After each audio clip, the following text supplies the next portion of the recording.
fire, strumming along with our favorite lyre. Adventure called the quest awaits, your destiny's in the hands of the fates. But never fear, we're all friends here, we'll have your back when danger's near. Come with us through the pages as we unravel a tale for the ages into the Percy-Verse. Hello and welcome to the Percy-Verse Podcast. I'm Alisa. And I'm Anna. Clean out your cabin and watch out for pit scorpions, because today we're reading the final chapter of The Lightning Thief, Chapter 22, The Prophecy Comes True. We made it. Also, it rhymes. We made it. I didn't say it at the end of last week's episode when you Yes. said that I was like, Chapter 22, the prophecy comes true. Oh, I wish all of them rhymed. I guess you have to wait for haikus to get poetry. Yeah. From the book series. But we made it. We made it. We're here. Last chapter. Wrapping up The Lightning Thief. Wrapping up season 1 of the pod. I can't believe it. I know. And I was saying earlier that this is the first time I've ever fully and completely annotated an entire book in my life. So apologies to all my English teachers. Yeah, we're hoping they're not listening right now. Shh. Don't tell them. Shh. I definitely never utilized SparkNotes to get through assignments and help me in high school. What's SparkNotes? I've never even heard of I've never heard of it. SparkNotes. Never heard of SparkNotes. Never heard of it. Is that in my even entire still life. a thing? What are the kids using these days? Well, sadly, AI. Oh, you're right. Which is, you just don't tell do it, that. like, summarize The Great Gatsby or whatever? Don't do that. Don't do that. SparkNotes, you're at least still reading.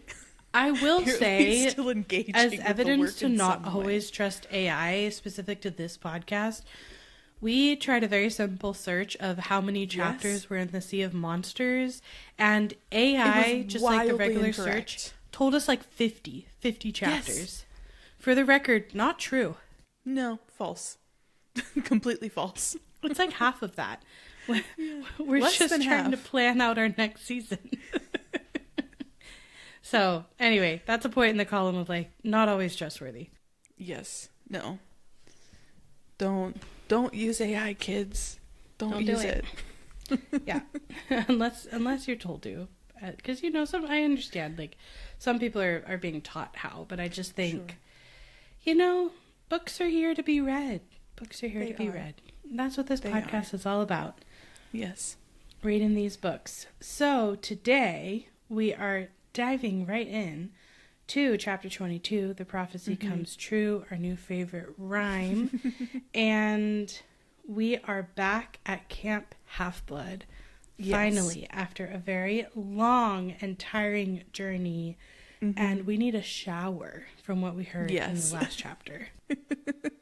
Also, I have to say, another chapter where, like, the opening sentence was incredibly impactful for me because, one, mentioning Luke in the opening sentence feels like a, foreshadowing, but then also... Absolutely. So the sentence is, we were the first heroes to return alive to Half-Blood Hill since Luke. And then it continues on. But it really hit me this time around that, like, so on this quest, they're the first to return alive since Luke. And this quest is the one that kind of launches the great prophecy and what will happen over the next 5 books that Luke will ultimately not return from because he's going to die. And I don't know, it just felt very like there were lots of layers of like foreshadowing and deep meaning to like the opening of this chapter. There's a couple moments like that feel very ominous or foreshadowy about Luke specifically, but in general. And also I wrote, and here he failed. So they're also the first heroes to return alive and successful since who knows when at this point. Right. Yes. So that's a feat. It is. And Percy's kind of describing that they're being treated as if they'd won some reality TV contest, which I think it's such a funny choice on his part to like equate it to that, like they were reality TV stars. Though I guess he has felt that way being on basically candid camera the whole time from the gods. Absolutely. Also, I do wonder, since he's gone to school at a lot of private schools with rich kids, if somehow like being more tapped into the like if he's seen a kid come back from a reality show or whose parents or family was involved in one is something he's actually experienced before. Like maybe it's a reference point he actually knows about. Yeah, that's true. That's a good point. I hadn't thought about that. And then we find out something that to me is like oddly funny, that when they leave on a quest, the campers pre-make burial shrouds for them in case they don't return. Yep. And I'm just like, why can't you make them when needed rather than preemptively going just in case we're going to be just stopped? Just in case we're going to start the grief process now. Right. Just so it's not a shock to anyone later. Yeah. I think that's an interesting tradition. I didn't get a chance to look it up, but I do wonder if it ties into any like ancient Greek traditions of when people went off on adventures or things like that. I can't tell if I think it's like a sweet tradition or a like questionable tradition. Yeah. I feel like it lies somewhere in the middle.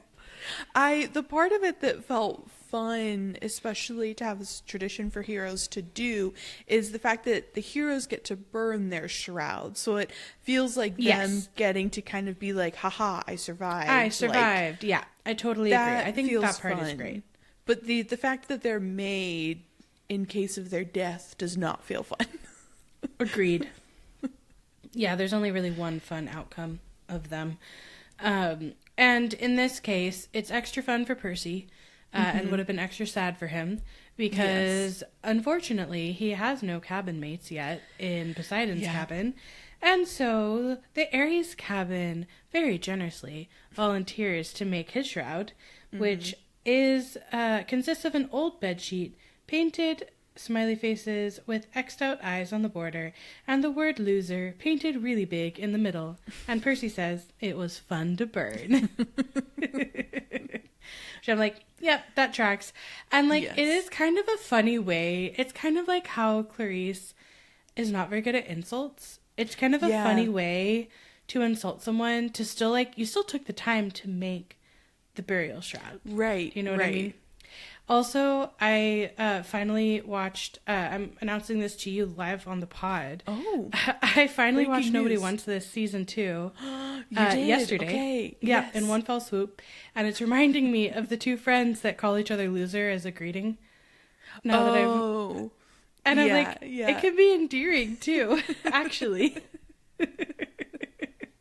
But no, you're right that like even just putting in the effort, because they could have just like taken, like they do, an old bed sheet, you know, and not painted or they could have not volunteered in the first place. They didn't have to. Someone else would have done it. Like they didn't even have to volunteer.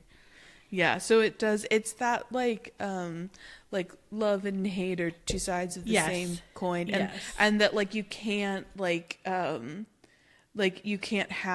you can't hate someone without there being like, because if you truly are done, then like you've disconnected, you have fully like severed that cord and you don't feel anything towards the person anymore. But if you have that fire of hatred, it's like, well, it's because there's something there's something there going on. There's something there. There's something going on there.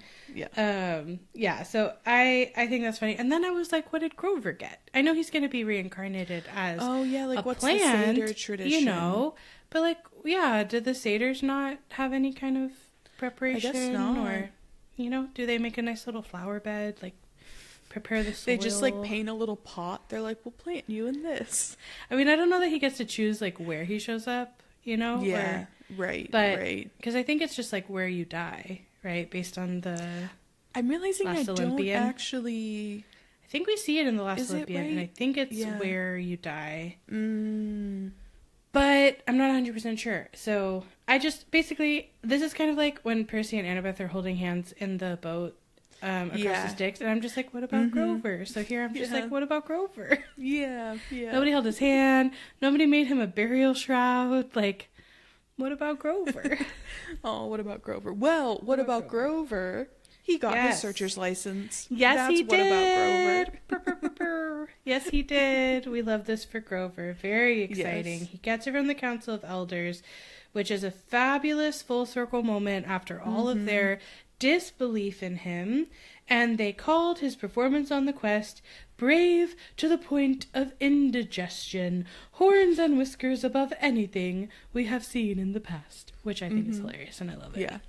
And I think this might be, I don't, fully remember, I don't have every detail from, like, every book series, like, just, like, ingrained in my brain, but I feel comfortable going on record saying I think this is, like, one of the only times the Council of Cloven Elders does anything right. Is giving Grover his searcher's license. Agreed. That's, like, the only time I'm ever like, okay, you made the right call. Yeah, generally speaking, they're kind of a problem. Yeah. Kind of annoying. Yes. Not very helpful. Yeah. And then, even to add on to the fact that Percy gets to burn the shroud, Clarice and the Ares cabin mates are not happy with him for disgracing Ares and beating him in the fight. Which I want to know, like, is this something they heard, like, was this information they got because Annabeth and Grover, like, the story got around after Annabeth and Grover returned? Or is there some sort of, like, did Ares kind of communicate, like, okay, collectively as a family unit, we hate Percy now? You already hated Percy, now we extra hate Percy. Yeah. He's on the list. Yeah, maybe there's just a list up in the cabin, like an enemies list, and Percy's name just, like, magically appears on there. I wouldn't put it past him to have that. I think it's also possible that Annabeth or Grover are telling the story. I think it's also, or like some kind of, telephone game of how that gets told. It also was televised in front of a live studio audience. Like, there were news, like you were just saying, Percy's been on a reality show, and I'm not saying they, like, necessarily get that there, but it's sort of like part of the public record in that sense that it happened, and it could have been in newspapers, or, there's a big earthquake, there's a lot of things that go down, and Percy was a national story, so that's possible they recognized their dad in, like, those photos. And if they somehow got access to, because, like a they don't get, maybe. like, mortal newspaper, like, because it's a big deal when that one gets, like, left at Percy's doorstep in cabin 3. So, yeah, I guess if maybe they got a hold of a mortal newspaper or something like that. Maybe Luke is still just, like, handing out papers throughout the time Percy's gone, just, like, updating everyone on, everyone calling him, a kid on the run. Yeah. So, I'm not 100% sure. I like the magical enemies list on the inside of the cabin. I do concept. like that. I think that works pretty well. And that feels very appropriate for Ares to have that. I like that idea that there's just, for whatever reason, I was imagining it as like a little chalkboard. and magic chalk. I don't know why. That's there's funny. a little chalkboard, and then the names show up. Yeah, they just show up one day, and you're like, okay. Way. Yeah, I think that because chalk is erasable, I was imagining more so like a marker or ink or something feels kind of permanent and serious business. It takes magic to take that name off. You know, like it gets crossed off with a line when the comeuppance happens or something. Yeah, I like the other idea. Thing that this made me think of was how interesting it is, because, like, Ares in the prophecy is the god who is turned on the other Olympians, but like his children all seem very loyal to him, but within the context of the Olympians. So I don't know, it was just an interesting thing for me to sit with and think about in terms of like, if you have a parental god who's turned but you are still loyal to like the Olympian gods as a whole and the idea of them, it just felt interesting to me. It made me curious, like, if any of, I don't know, like, if Kronos was trying to also maybe get at any of the Ares kids, or, like... Well, what we learn in this chapter is that Ares didn't know he was working for Kronos. Yeah. And that he was just interested in starting a war. Right. And I think that the context of Kronos is much more like he's turned on the gods, like he is working for a different side. I think that like starting a war between his brothers wouldn't be seen by his kids as much as like turning on the Olympians, because it's just like, yeah, war, we love war, you know? Yeah. No, and that's so true. I don't think Kronos's piece in all of this is like widely known or like publicly known or a big part of the conversation, right? So I'm thinking it's more like they don't have to buy out of the Olympian system in order to support their dad in basically messing with the other gods and wreaking havoc and starting conflict. Because from their perspective, that's the worst thing he basically did. Yeah. Because I guess I was thinking about like Nemesis, and we meet one of her sons, and like they are both, and there is this kind of like, well, my mom is on like that, both like the god and like her children were like on Kronos' side, but that is the point about like that Ares isn't necessarily on Kronos' side. He was more so just like manipulated into starting the war, and so his like motivation was just, I want war, not necessarily like I want to bring down the gods. Right, because that would be a different question. Like, I don't know if all the Ares cabin would be like fully on board with fully toppling the gods. I don't know the answer to that. But this whole situation is making me think of The Last Olympian and, you know, how they stay back during the fight, like the whole Ares cabin, because they're feeling slighted, like they don't join in. So I don't think that they seem to pretty easily oppose the rest of the Olympians and things, or like not mind being on a different side. Even if it's not, in that case, it's similar. It's not that they're choosing Kronos over the Olympians, they're just choosing themselves over everyone else. And so this just feels like maybe similar, like part of that pattern. Yeah, I feel like this is making me want to like, because the other thing that I was thinking about was just like all of the very interesting dynamics between the gods and their children, and how like there are some where like whatever stance the god has, the children also have very intensely. But then there are others where, like, for example, with Nico and Hades, we really see Nico change Hades and, like, move Hades into a different place. And so there's, like, that's a very unique relationship, I feel like. Yeah. And so, I don't know, it's just really interesting because I feel like there are very different kind of camps of, like, the positioning of the god is the positioning that all the children have. Like, you know, the Ares kids being like, we are all sitting out because we have been so disrespected, and like, this isn't, we're not going to let this stand. Whereas like Nico's able to like have a very honest, like positive influence over Hades and like bring him after much more effort into... and resistance. Yes. After a lot of work, but he's able to bring Hades more in and like allow Hades to see that he can be more accepted, and like these relationships can be changed. Well, that goes back to like the gods' values. I kind of want to almost do like a values exercise for each god, like what their top values would be, because we were talking a lot about Hades and honesty in the last few chapters, and it's making me think that part of why he is a little more changeable or immutable is because he values honesty, and Nico is being honest in how he is representing his case to his dad. But like, I don't think those same values apply to Ares, and I can see how Ares would... There is an impulsiveness to the anger, but there's also like there's a rigidity as well, I think. Yes.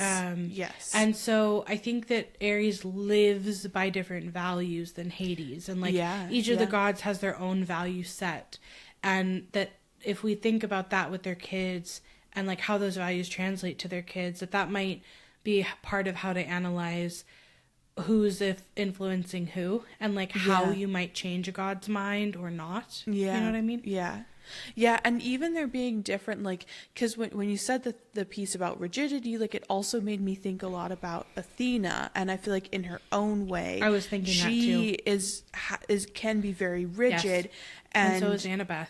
And there is that stubborn. similar way of like, and all the kids fall in line, like with Yep. her, which I think is interesting because it's like Ares, god of war, Athena, goddess of wisdom, and I don't know, they're an interesting like parallel or kind of foil. Totally. I feel like, well, and for then each other. Poseidon and like Percy being very changeable and like that being a theme. Yeah. And that translates, you know, between the god and the kid. Mm-hmm. So I think, yeah, it could be something interesting to revisit. It's just like what are each of the gods' core values? How do they pass those on to their kids? And then what does that mean for how they influence their kids and their kids influence them? Because I think Annabeth and Athena's relationship in Heroes of Olympus is a whole example of that, like, rigidity and intensity and, you know, that gets taken to another extreme. Yeah. Oh, and in our internal family systems, I feel like there's a whole thing with intergenerational trauma with Athena and all her children. Oh, absolutely. That is a whole can of worms that I feel like we should dive into. The intergenerational trauma passing on, it could be its own representation of that family tree without anything else being represented. Like that, there is so much of that starting from the beginning. Like the number of, you know, parents who just get cut up into little pieces and thrown places is wild. Yeah. And eating of children. There's a lot. Mm-hmm. And the thing is, like, the Greek myths have always been a way to understand, you know, humankind. So part of why I think it would be a valuable exercise is because these are parallels with like how we experience themes around violence and trauma and intergenerational dynamics. So I am excited to make that. Me too. Yes. It's gonna be a fun time. But we are we were kind of talking about back to the chapter. We were kind of talking about Ares' cabin and how Clarice and her cabin mates are throwing poisonous looks at Percy. Yeah, they'll never forgive him. This rivalry will continue and will take very interesting forms in Sea of Monsters coming up very soon. Yes. Talking about the parent-child dynamic there with Ares. Be very interesting. Yeah, we've got some things. We'll have some Ares rants to rival Gabe rants, I think, next book. Yes. Oh, get ready. Yes. But Dionysus' welcome home speech is special.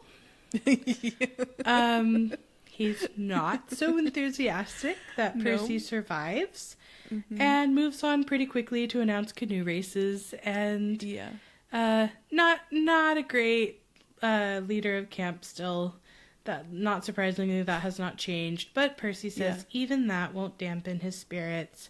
And something that I think is lovely and sweet is that Cabin 3, when he moves back in, doesn't feel so lonely anymore because he has friends at camp. He's training with during the day, and when he's listening to the sea sounds in the cabin at night, he can think of his dad and have a different association that's not like fully something that's like love or happiness. But he does know that his dad is paying attention to him, he's claimed him, and he's proud of what he's done so far. And that's just a really sweet shift from how he was feeling when he was first in this empty cabin by himself.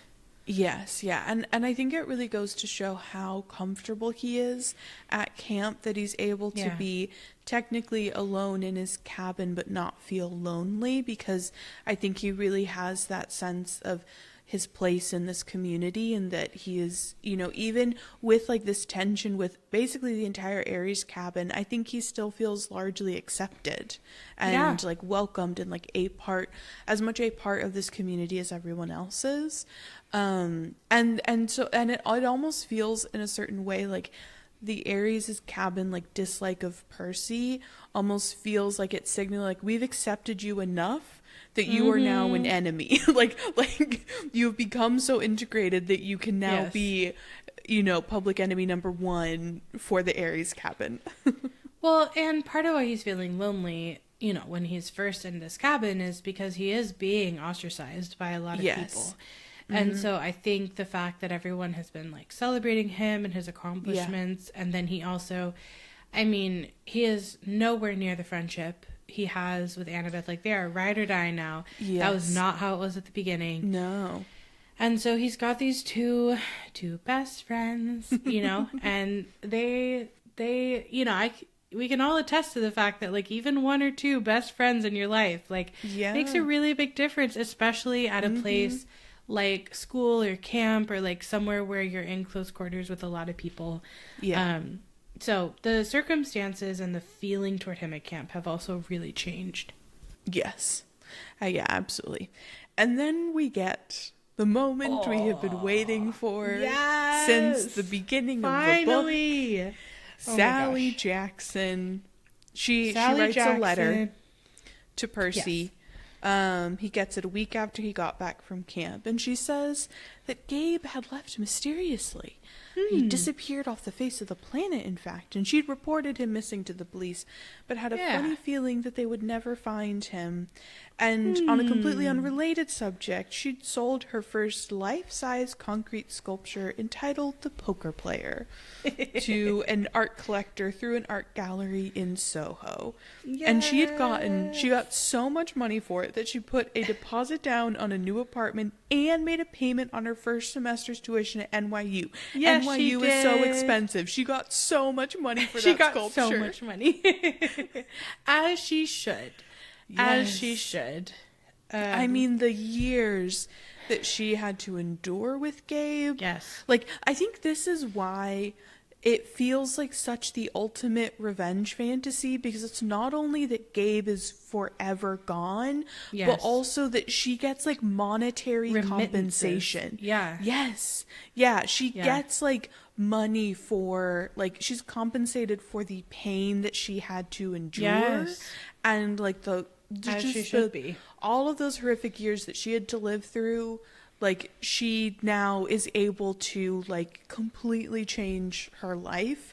And I think that's why it's always felt like the true ultimate revenge fantasy, because he's gone and her life is not just better for him being gone, but also, like, completely changed. Yeah.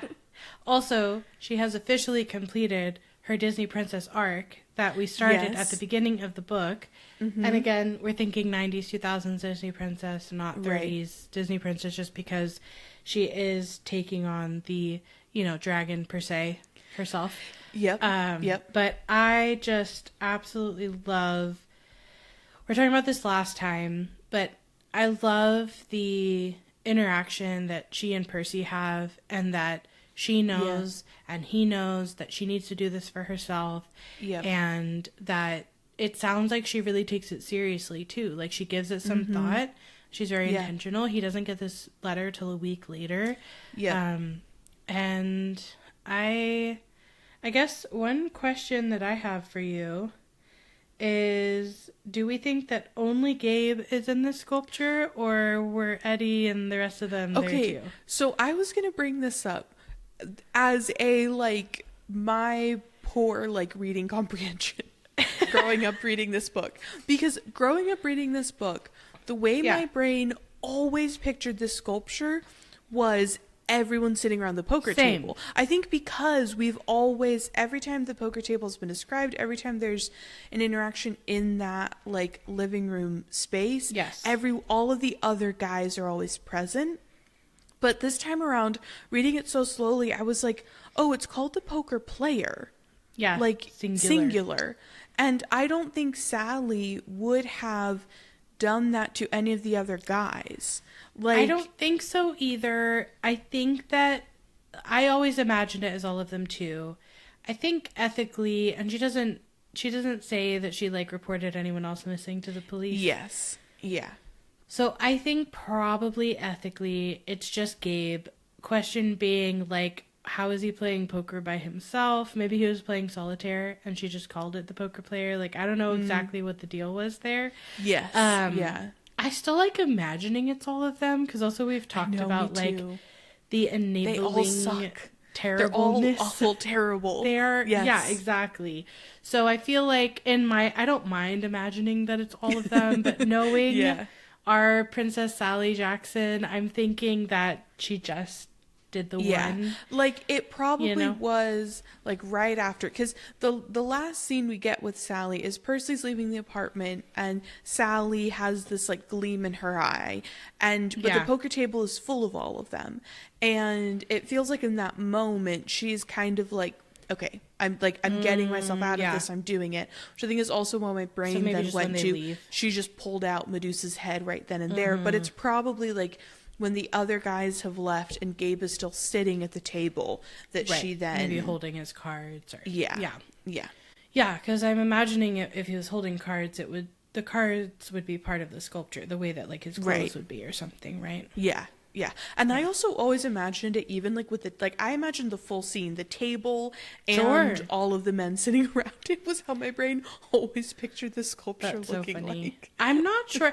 Same. But if I'm thinking of just him, maybe it's a table, like maybe his elbow was on the table or something, and then he's sitting in a chair. Maybe it's just him in the chair. I don't know. I'm curious. Everyone leave your comments in the comment section. Let us know how you've pictured this sculpture, because I'm very curious to see it. Yes, But what I think is fabulous is that the review of it is a huge step forward in super ugly neorealism, which, as we all know, is a technical art term of the art world. Yes. Yeah, I'm like, I think I've made something that was super ugly neorealism before. Pretty sure. Can I get $1 million? Right. Can I get enough money that I can put a down payment on an apartment and also an entire first semester at NYU? Love that. And a deposit for Percy School, because she ends up saying she did that too. So we are vibing. But she says, "Don't worry, I'm done with the sculpture. I'm done with sculpture. I've disposed of that box of tools you left me. It's time for me to turn to writing." And I just wrote "where" with 2 question marks. Like, where and how did you dispose of the tools, i.e. Medusa's head? I don't think that you can just go to your local recycling center and there's like, dangerous ancient Greek artifacts. I always imagined that because Poseidon was the one who gave it back to Percy, and I felt like in this way of like, let Sally take care of herself. I'm just gonna return to sender. In my brain, it all, like, as soon as she did it, it was like Poseidon was like, okay, great, taking it back now. Like that he was just kind of like, as soon as she uses it, then it's just that she says I disposed of it. I know. So I'm what does that mean, Sally? I know. She just like throws it in the Hudson. She's like, well, there's enough. Oh God, it's toxic enough. A bunch of like concrete fish at the bottom of oh no, that's what I'm saying. Like, I don't think there's a safe place to put this. So oh God, no. I'm just curious. Yeah. Also, one last question. So monsters, they evaporate, then they can come back. Yeah. Yes. And sometimes you're left with a little prize, like the Minotaur horn. And Medusa's head is supposed to be like that. Right. So, like, she just comes back with a new head? Yeah. What? Oh, that's a good point. How many Medusa heads are there in the world? Yeah, that's a good question. And then she just grows a new head back? Like, how does that... Well, because they turn into dust, and then they basically, like, reforge from, like, goop. So... Well, right. It kind of makes sense. But a head seems like a really important... I mean, they disappear into body. Dust. I feel like it makes sense to me with magic that, like, you can just kind of regrow. Well, I know they can't. I'm just like, where are the heads? Like, that's a really piece of the body to, like, leave around. Well, no, that's a really good point of, like, how many people outside of the 2 Perseus's have done this, Slain and Medusa. therefore how many heads exist. Or it could be interesting if, like, the head disappears when she reforges, and then like, Medusa's back. Like, well, that's what I'm wondering. No, but that's exactly... Back. Yes, that's basically exactly my question. Is like, that seems like a really big item to just have a bunch of around. So, like, does it disappear when she comes back? Or are there a bunch of Medusa heads? Or just 2? I don't know. Right. But again, then where's the other one? Yeah. Release the Medusa head files. That would be a fun, if we can try and figure it out, I feel like that would be a fun theory of like what happens to everything. Because like Percy's now got the Minotaur horn. Right. Like what happens to all of the, like quote unquote, it feels awful to call them trophies, but that's kind of how they're treated. Like yeah, what I'm trying to remember the word these, that they, yeah. like these. Spoils of war, I think. Yes. Spoils of yeah. war. Yeah. No, that is a good question. I hadn't ever thought before about the fact that... Me neither, but that's what happens when you read this book too closely. You're like, where are all the Medusa heads? That makes me think of... So, I really don't know much about this band, except for the fact that the Grateful Dead fans are called Deadheads. And so, you saying, like, where are all the Medusa heads at made me think of, like, a band called Medusa, and being like, where are my Medusa heads at? Like, that's the name of, like, the fandom for the band. I love that. Like, if you stand Medusa, you're a Medusa head. Yes. I love that so very much. Something needs to come of that. That's hilarious. Another t-shirt, perhaps? I'm thinking that's kind of where my brain's headed. I also wonder if like the band is called the Medusas, you know, or the Gorgons. Oh, sure. Yeah. And all the fans of the Gorgons can be Medusa heads. Mm-hmm. Yeah, I like funny. it. Okay, great. I'm into it. I'm into it. Just to close out the letter here, she writes Percy a postscript saying that she has found a good private school in the city and put a deposit down in case he wants to enroll for 7th grade. You could live at home, but if you want to go year-round at Camp Half-Blood, I'll understand. Once again, winning the best mom award. 10 out of 10 parenting. Just absolutely 10 out of 10 parenting being no like, guilting, no swaying, just an offer just of a safe return. Yep, just choices. Yep. Just like, I've got this choice, but it's like, just, it's giving you an option, like, so that you have more than one, so that you know that there is one. Yep. If you want something other than year-round at camp. Yeah. And she's 10 like, out of 10. Follow through on the plan, you know? She's like, and she's not saying like, I can't get my deposit back, or like something that would, you know, sway him. It's just, I have thought it through all the way in case that's what you want. And I think it's really interesting that Percy, who has spent the entire book wanting to just be with his mom again. Yeah. Has become so integrated into this new world and this new life and all the considerations that come with that, that he's reading this note every night before he goes to sleep, and he's really not sure how to answer. Yeah.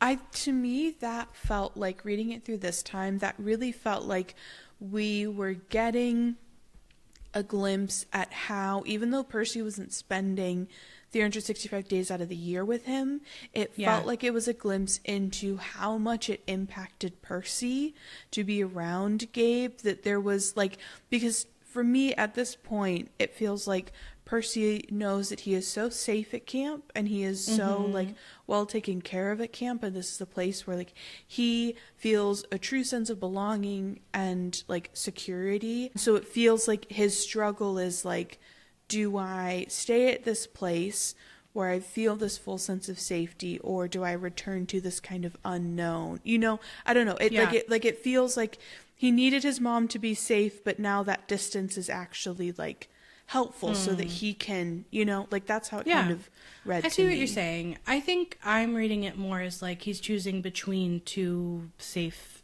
options. Like that he would finally get to be with his mom and just her would be really appealing. And that he really feels safe at camp, but like his mom's not there, and he's like being drawn. He doesn't know yet that Annabeth won't be there. Yeah. So he's sort of being drawn in both directions is kind of how I was reading it. And that he has these variables of like being with mom is great, monsters are scary. Yeah. Being at camp is great, but like there's less freedom and mom isn't there. And that's kind of like he's finally getting to choose between two good options. Yes, yeah. I totally agree, and I think that is like what is actually being communicated here. I was just kind of like reading my own layer into it. I think especially because like how the last interaction with his mom left off, which was basically like, we'll regroup at the end of summer and see like where things stand. And, you know, that I feel like there was, the shift, I felt like there was, I think, finally this, like, recognition between the two of them of, like, how not okay for sure, like, Gabe was. And that, like, so for me reading into that, like, adding my own layer, it felt like that was a layer of the indecision. Yeah, for sure. I mean, I think that, like, he didn't really get a chance yet to process it. It makes sense he'd be processing it more now, because he goes straight from that abusive situation to a quest. Like, well, I mean, straight from there to, like, getting chased by a minotaur, to a brand new camp, to a quest. So he's been in, you know, a million different violent, scary, dangerous, monster-filled situations. Literally been to the underworld and back. So I imagine there's a lot left to be processed that might just be hitting now, because he didn't get a chance before that.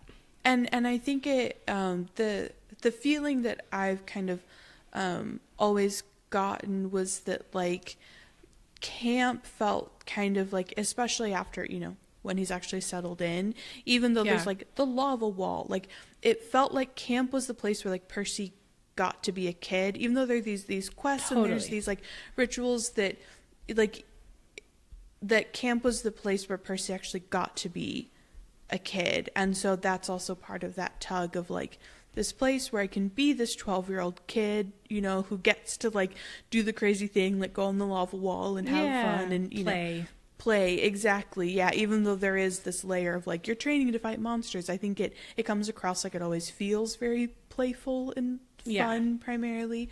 Totally. Versus the outside world is always going to require more of him than, like, and, like, he has to go back to school, which he mentions as he's thinking about, like, he doesn't like going to school, so it's not like he gets to go back and, you know, like, only be with his mom 24/7. Right. Like, she's starting her own life stuff. It hasn't really been just the two of them in a long time for, like, him to have a reference point of, like, oh, it's awesome when it's like that. And the monsters are certainly going to be more hot on his tail than ever before. And he'd have to, like, take tests again. Like, I think that would just be a big factor in that, you know? And it definitely is. Like, he talks about that, like, how much he's really not looking forward to the idea of going back to school. Like, totally fair. Yeah, totally fair. Because he gets to keep Chiron as a teacher if he stays at Camp Half-Blood. And, you know, that's his favorite teacher. Yeah. So, so many layers to his decision-making here. Yes. But then we cut to the 4th of July. And we discover that there's, like, a whole camp tradition. And the Hephaestus kids do, like, the most, like, elaborate fireworks production. Where I was thinking it's like what drones do now. Yes, no, seriously, where, like, everything is sequenced so tightly that they look like frames of animation in the sky, and the finale is supposed to be this couple 100-foot tall Spartan warriors who would crackle to life above the ocean, fight a battle, and then explode into a million colors, which just is, like, my brain can't even fully comprehend. Like, I love fireworks, so I'm just like, oh, I want to see this. Especially, like, from the lake, like, you know, sitting on the grass and such a vibe. I also sounds loud. I think it's so funny that, like, you know, I guess as part of, like, it was making me think of, like, okay, as part of the Heart of the West moving, like, they've adopted the traditions of, like, where the Heart of the West is. Like, I guess it just, like, felt funny to think of, like, a Greek mythological camp celebrating the 4th of July. Right. Well, who knows? I mean, we learn that George Washington is the son of Athena, which makes perfect sense. Right. So it's very possible that what we're celebrating is, like, demigods who fought in the Revolutionary War. Oh, totally. Yeah. And we're celebrating with, you know, originally Chinese fireworks, you know. So I think there's a lot of mixture of influence happening on this event. Oh, yes. Yeah, absolutely. It just felt, like, comical to me. If you think of it as, like, the modern day tradition, I think it is funny of, like, trying to match up ancient Greece with July 4th. Yeah, I just think that because demigods were involved in the Revolutionary War, like that part kind of makes sense, that they're celebrating all their demigod, forebears. Yeah. It would be funny to then come up with like the calendar if they celebrated like everything throughout like every like historical time going back to ancient Greece and everywhere that the heart of the West has been. Like there would be something every day. Yeah. Yes. Yeah. I think year, that would be Like. overwhelming. Yes. Yes. Yes. But it's at the 4th of July where Grover says his goodbyes to Annabeth and Percy. He leaves on the 4th. He comes to tell them that he's off, and Percy tries to feel happy for him, but it's hard for him to say goodbye. And this part really kind of broke my heart. He says, "I'd only known Grover a year, yet he was my oldest friend." I know, it which was is so just sad. It's like both so sweet and so sad, and you're just like, no, the band's breaking up. Like, no. I know. This can't happen. I think it's like such a big thing for a book that's like essentially for kids, right? Like, I think it's such a big deal actually to create such strong bonds between characters and then have all of them separate in these really like real meaningful ways. Like Grover is like, I mean, Annabeth and Percy are a little up in the air, but Grover is like, no one has come back in 2,000 years level of leaving. Like, yeah, I think it's not just like a cliffhanger for, the next book. It like hits your feels really strong. I had not remembered that Grover leaves before the Luke reveal. Yeah. I feel like that's a really big deal. Like, he's not there to find out the last part of the prophecy. I feel like that is a huge deal. And then I have a question about satyr development. Okay, so he is starting to look older, almost high school age. Right. His goatee had gotten thicker. He's got his horns growing longer, so his curly hair isn't covering, and he has to wear his Rasta cap all the time to pass as human. Yeah. Here's my question, because he's been like a middle schooler forever. So maybe it was just time, maybe. But I was just wondering, is there any way in which satyr, like, physical maturity responds to satyr emotional maturity? Like, it just doesn't feel like a coincidence that he's gone on this big quest and been successful, and then all of a sudden he looks like a high schooler. Like, do we think that maybe there's some sort of satyr magic, sort of, that's, like, tracking... that, like, you get to spring up a little bit when you've tackled some big life stuff.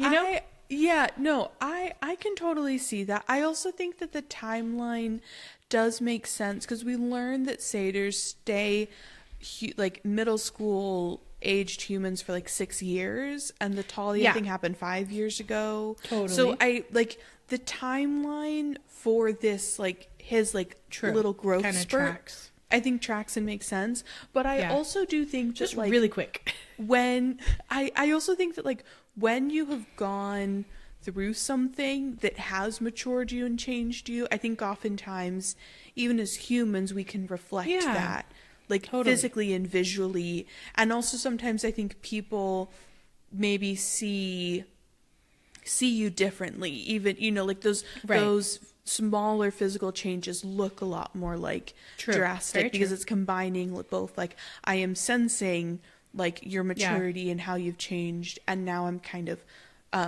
putting that, like, adding that layer to the, like, smaller physical changes. So I feel like it's, like, to me it always felt like a combination, because also like I do feel like we get another, like, whoa, Grover looks really mature after all the stuff with Pan happens in Labyrinth. And so I do feel like there is a bit of that, like the combination of the two. It's like he's on the kind of, like, developmental journey that satyrs go on normally, but also that, like, when these bigger life moments happens, it's like, whoa, Grover, you're, like, really grown up. And you get a little level up. I feel like, I was thinking about how between middle school and high school, or between certain years in high school, like over the summer, someone might get really tall, or like they would change. But that's usually, you notice it because it is a big change, but also you haven't seen them in a little while. And so I was just like, we just got back. Like, how did Grover have time to like grow these horns bigger? So yeah, I feel like, maybe the combo makes sense there. But that was my question. I was like, how's this working? Yes, valid question.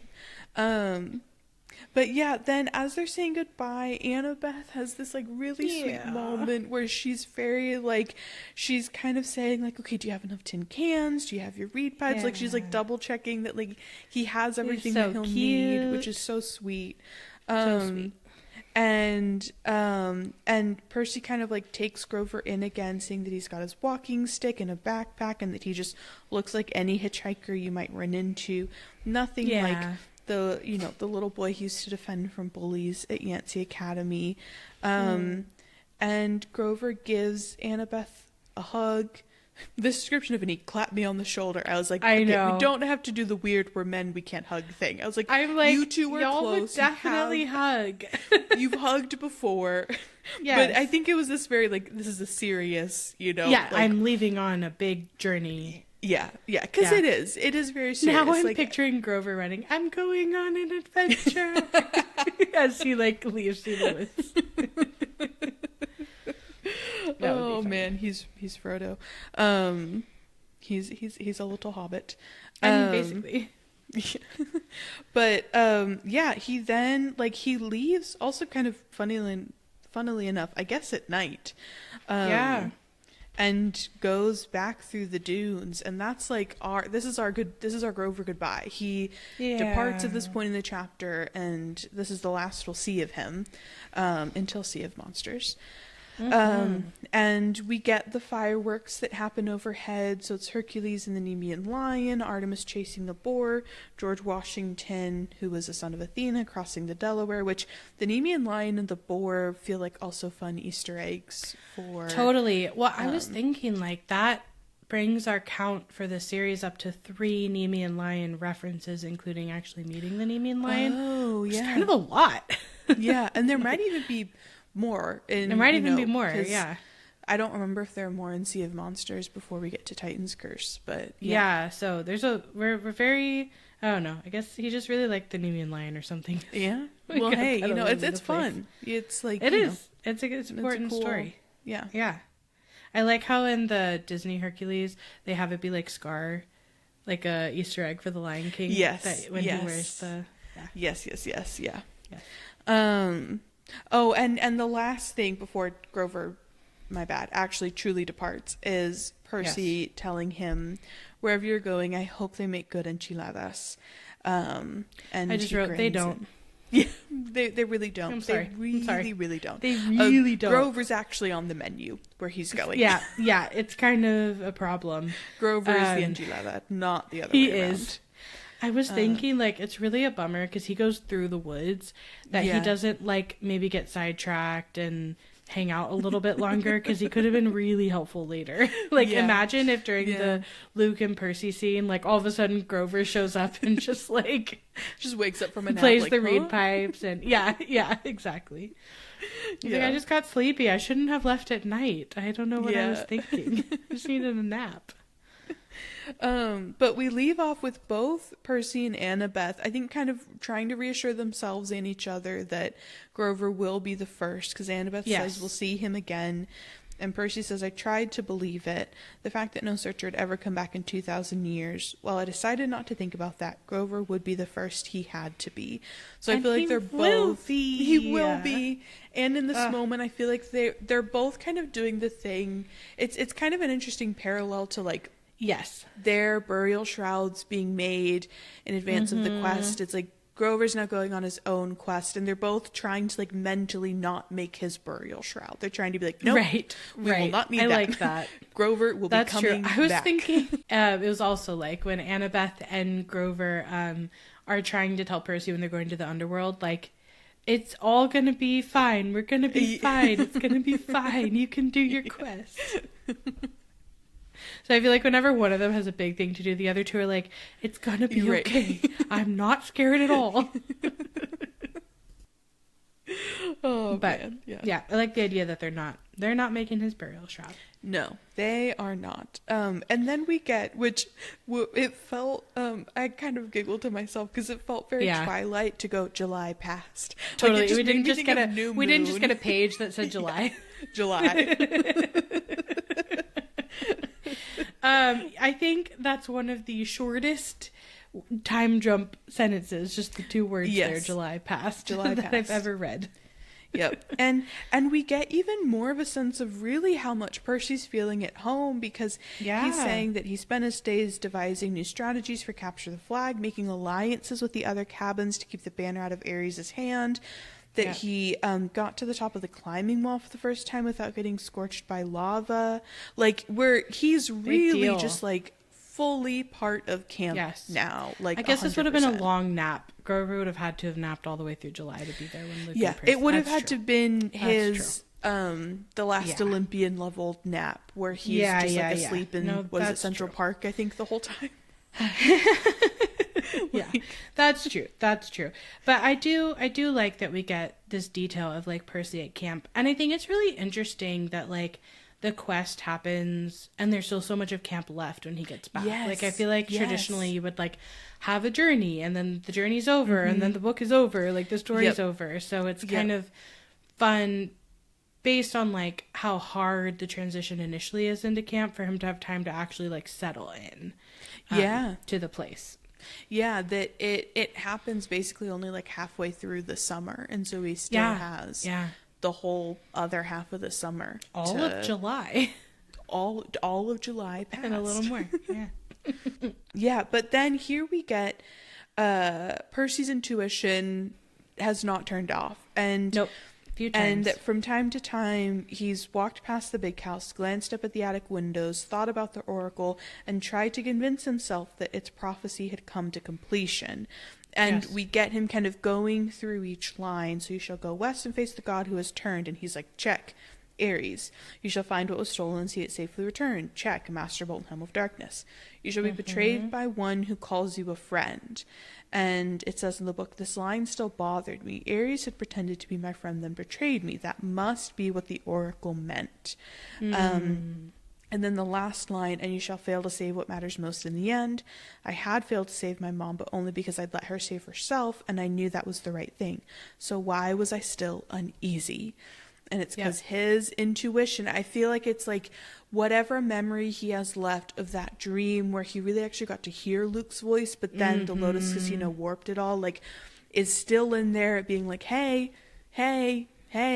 Yeah. I also think it's like he knows deep down that Ares was never his friend. Like, he knows deep down that he and Ares always had animosity. And I think it's kind of like that thing where, like, you say something, but, like, you know something different. And here he's like, Ares pretended to be my friend. He gave me a backpack. Yeah. There was Oreos. They were double stuff. You know, like, I think that there's so little evidence for that, like, he knows that deep down. I also have to say, for anyone who hasn't heard me talk about this before, which should be everybody, but maybe you're joining for just the last chapter, which fun.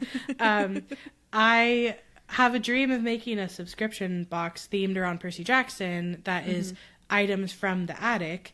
And I imagine each box having a prophecy that goes with it that talks, like, details the items in the box. So then when we were here back at the Oracle thinking about the prophecy, I was like getting really excited for all those prophecies that we'll get to make about the boxes and the items in them. Like little puzzles.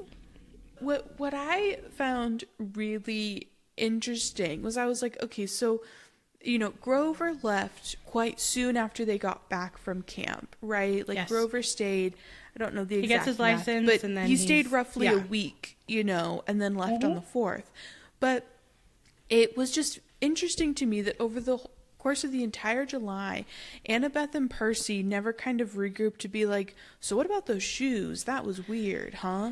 You know, like, why did the shoes try to drag Grover into Tartarus? Like, because they now know Kronos, like, they know the big players, like, and the larger threat that's happening, and it just was interesting to me. And I do think, to your point that you were making earlier of like, sometimes when you know something to be true, but you're like not ready to admit it, you'll be like, no, this other thing is 100% true. Yes. And so I do think like, I would totally understand them being like, we're just gonna avoid thinking about that, because neither Percy of us want it to be true. Both wouldn't want to think Luke would betray them. Like, I think they both have an investment in that relationship. And that little, like, nagging voice in the back of your head, like, I think they wouldn't want to associate it with Luke, so they wouldn't even want to go down that path. Kind of like they don't want to go down the path, like, Annabeth doesn't even want to say it could be Kronos when she's realizing it. Like, there is an element to that. And also to, like, we survived the quest, we did the thing, we returned the items, we're back, we're climbing, you know, lava walls. Like, I think just... sometimes when you get to have fun and ignore a thing you don't want to think about, then, like, you're really going to throw yourself into the fun. Like, that's a thing. So I think that also might be at play here. Definitely. But before he knows it, it's the last night of the summer session. And they're having their last meal together. And I'm, like, reading this, and it makes me, like, nostalgic and sad, and I'm just like, oh. Even though we didn't spend a whole lot of time at camp overall in terms of like getting to be in every single week and all the different like interplays and all that, like, I think we can all relate to this feeling of like something like a camp ending. Some experience that you got to meet people and get to know them, and then you have to move on from there. And I think even though we didn't get, like you were saying, like we didn't spend like chapters upon chapters in camp, I think, and I think we said this way back when we first were at camp, that it's introduced so well. It's like you really like it, you buy into it so immediately, and you love it so much from the get-go that like you don't even need to spend a whole ton of time there to like love it. And then when we reach this point of the last night, be like, wait, no, but camp. Absolutely. And here is where, after they're burning part of their dinner for the gods, which, you know, Percy is, you can imagine also him like being more intentional with burning to Poseidon, and like that's a really, we don't get to like hear his thought process around that, but I imagine there's like feelings and things that are coming up every night with that. They have the senior counselors award the end of summer beads. Percy gets his own leather necklace, and when he sees the bead for the first summer, he was glad that the firelight was covering his blushing, because the design was pitch black with a sea green trident shimmering in the center. And that's sweet. I guess I just so let me explain it, and then I have a question. We might have the same question. Okay. Interestingly, Luke makes the announcement and says the choice was unanimous. This bead commemorates the first son of the sea god at this camp, and the quest he undertook into the darkest part of the underworld to stop a war. So the black background makes sense for like going into the underworld, where there's no light. Everyone gets on their feet and cheers. Even the Ares cabin feels obliged to stand. The Athena cabin steers Annabeth out in front so she can share in the applause, which goes back to my question of, I understand we're commemorating like the first time we have the son of the sea god at camp, but it's interesting to me that it's not a lightning bolt. That might not be your question, but to me... Oh no, I had a different question. Yeah, to me it's interesting that it's not a lightning bolt, because I feel like, well, first of all, I know that this is like our world thing, but the book's called The Lightning Thief, you know, like that's the title of the thing. But also, like, Annabeth, and I know it was Percy's quest, but Annabeth and Grover like go on it too. And so it's interesting to kind of just commemorate Percy here. It felt kind of in line to me with the way that the one from Talia's summer is the pine tree. Like, it felt like, you know, obviously that is commemorating the fact that she didn't make it to camp, but like, you know, she was never a camper, but the bead from that year was still commemorating her. And so I feel, to me, it felt in line with that. The thing that I had a question about was the wording of the first son of the sea god at this camp. Yes. Because I'm like, notoriously prior to World War II, they were having babies.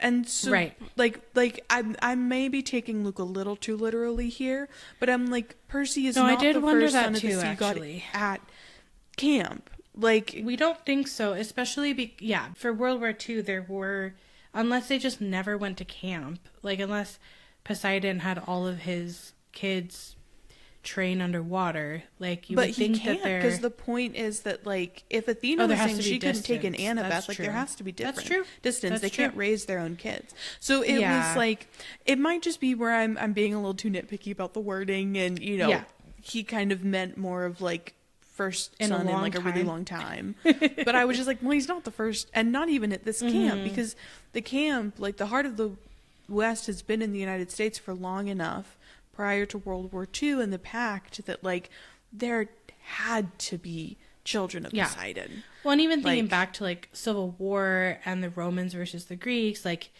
I can't imagine there not being children of, and also I can't imagine that they were just all like daughters of Poseidon. Right. You know what I mean? Like I can't imagine he only had girls and then Percy comes along. You know, like that's the only other way you can read this, I guess, right?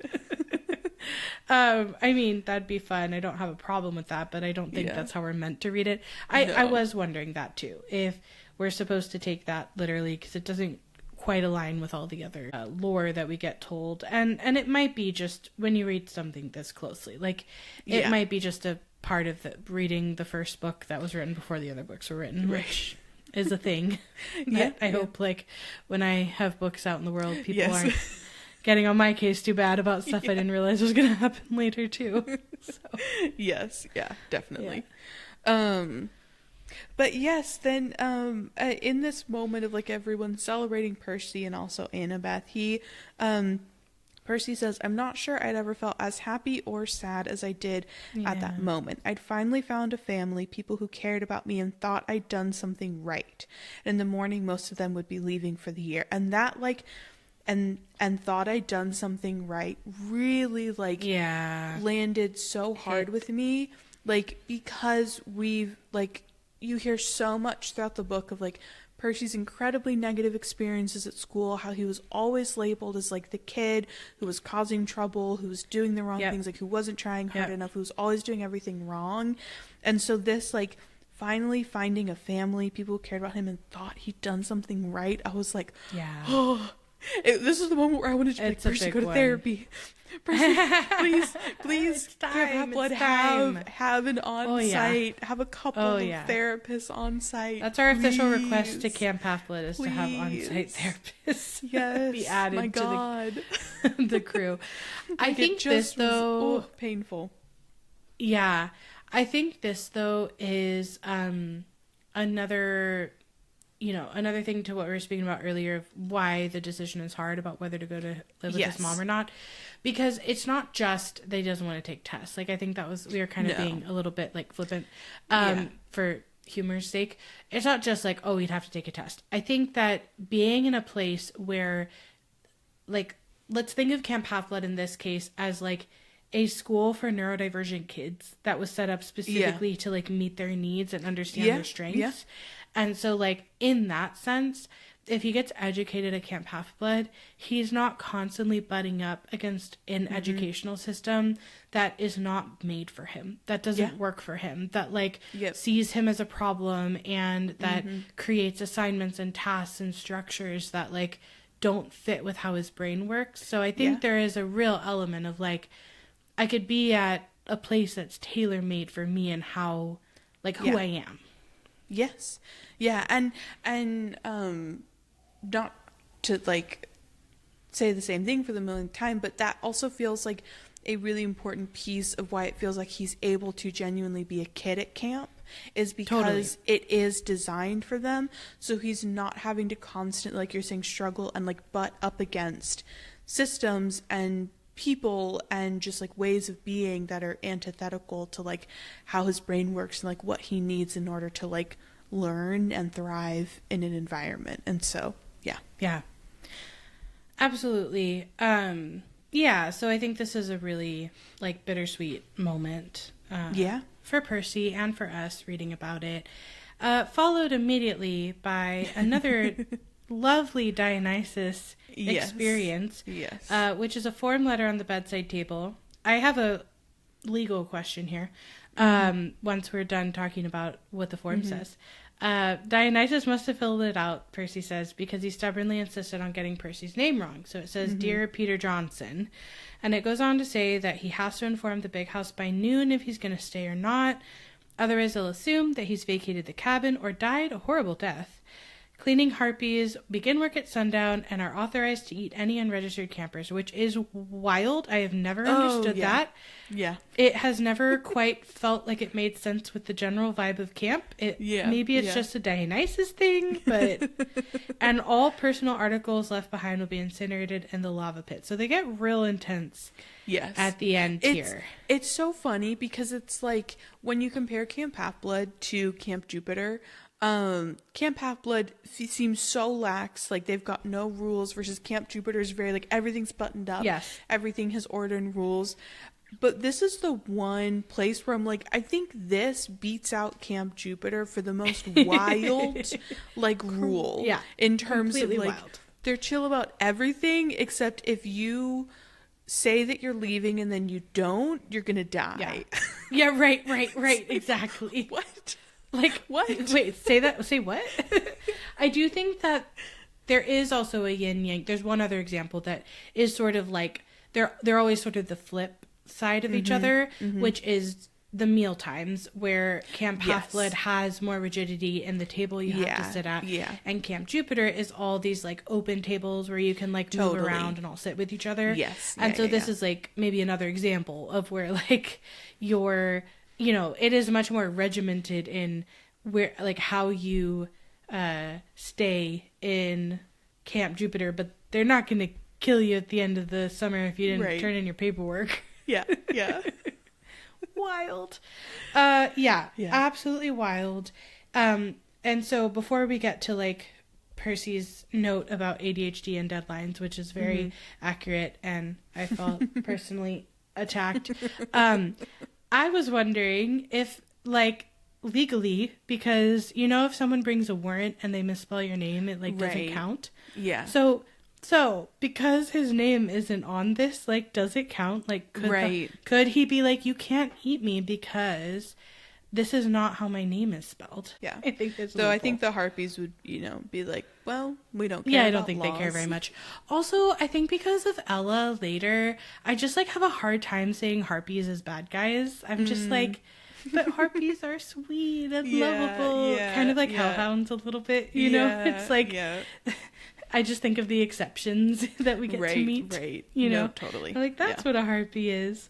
But he says, that's another thing about ADHD. Deadlines just aren't real to me until I'm staring one in the face. And the summer's over. He hadn't answered his mom or the camp about where he'd be staying, and he only has a few hours to decide.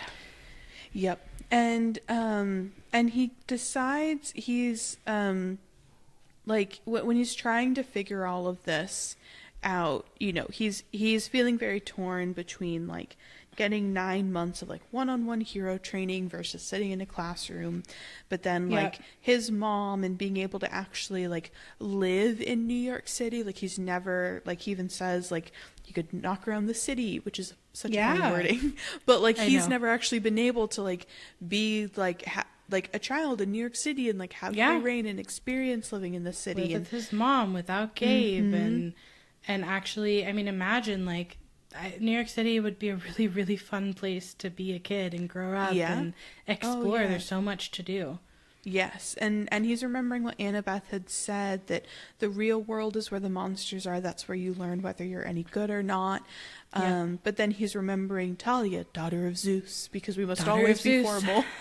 In case you weren't clear after this whole book, and your own personal corkboard wasn't really, really, really clear on this. Talia is, in fact, daughter of Zeus. Yes.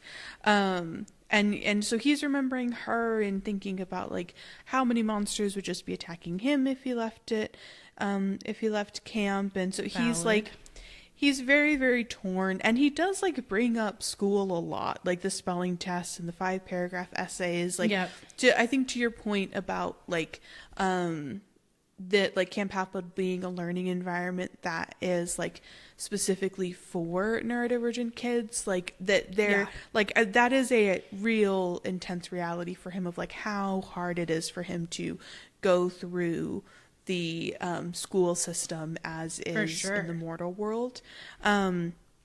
And so he decides that maybe some sword practice will help clear his head, help him decide. At this point, for me, he decides I'm like... to not decide still. Like, he decides to procrastinate, which at this point, I understand procrastination, but if you are morning of, hours away, this is where my anxiety is now kicking in. I was going to say, you understand procrastination, but you don't understand ADHD procrastination. You understand non-ADHD procrastination followed by deep anxiety.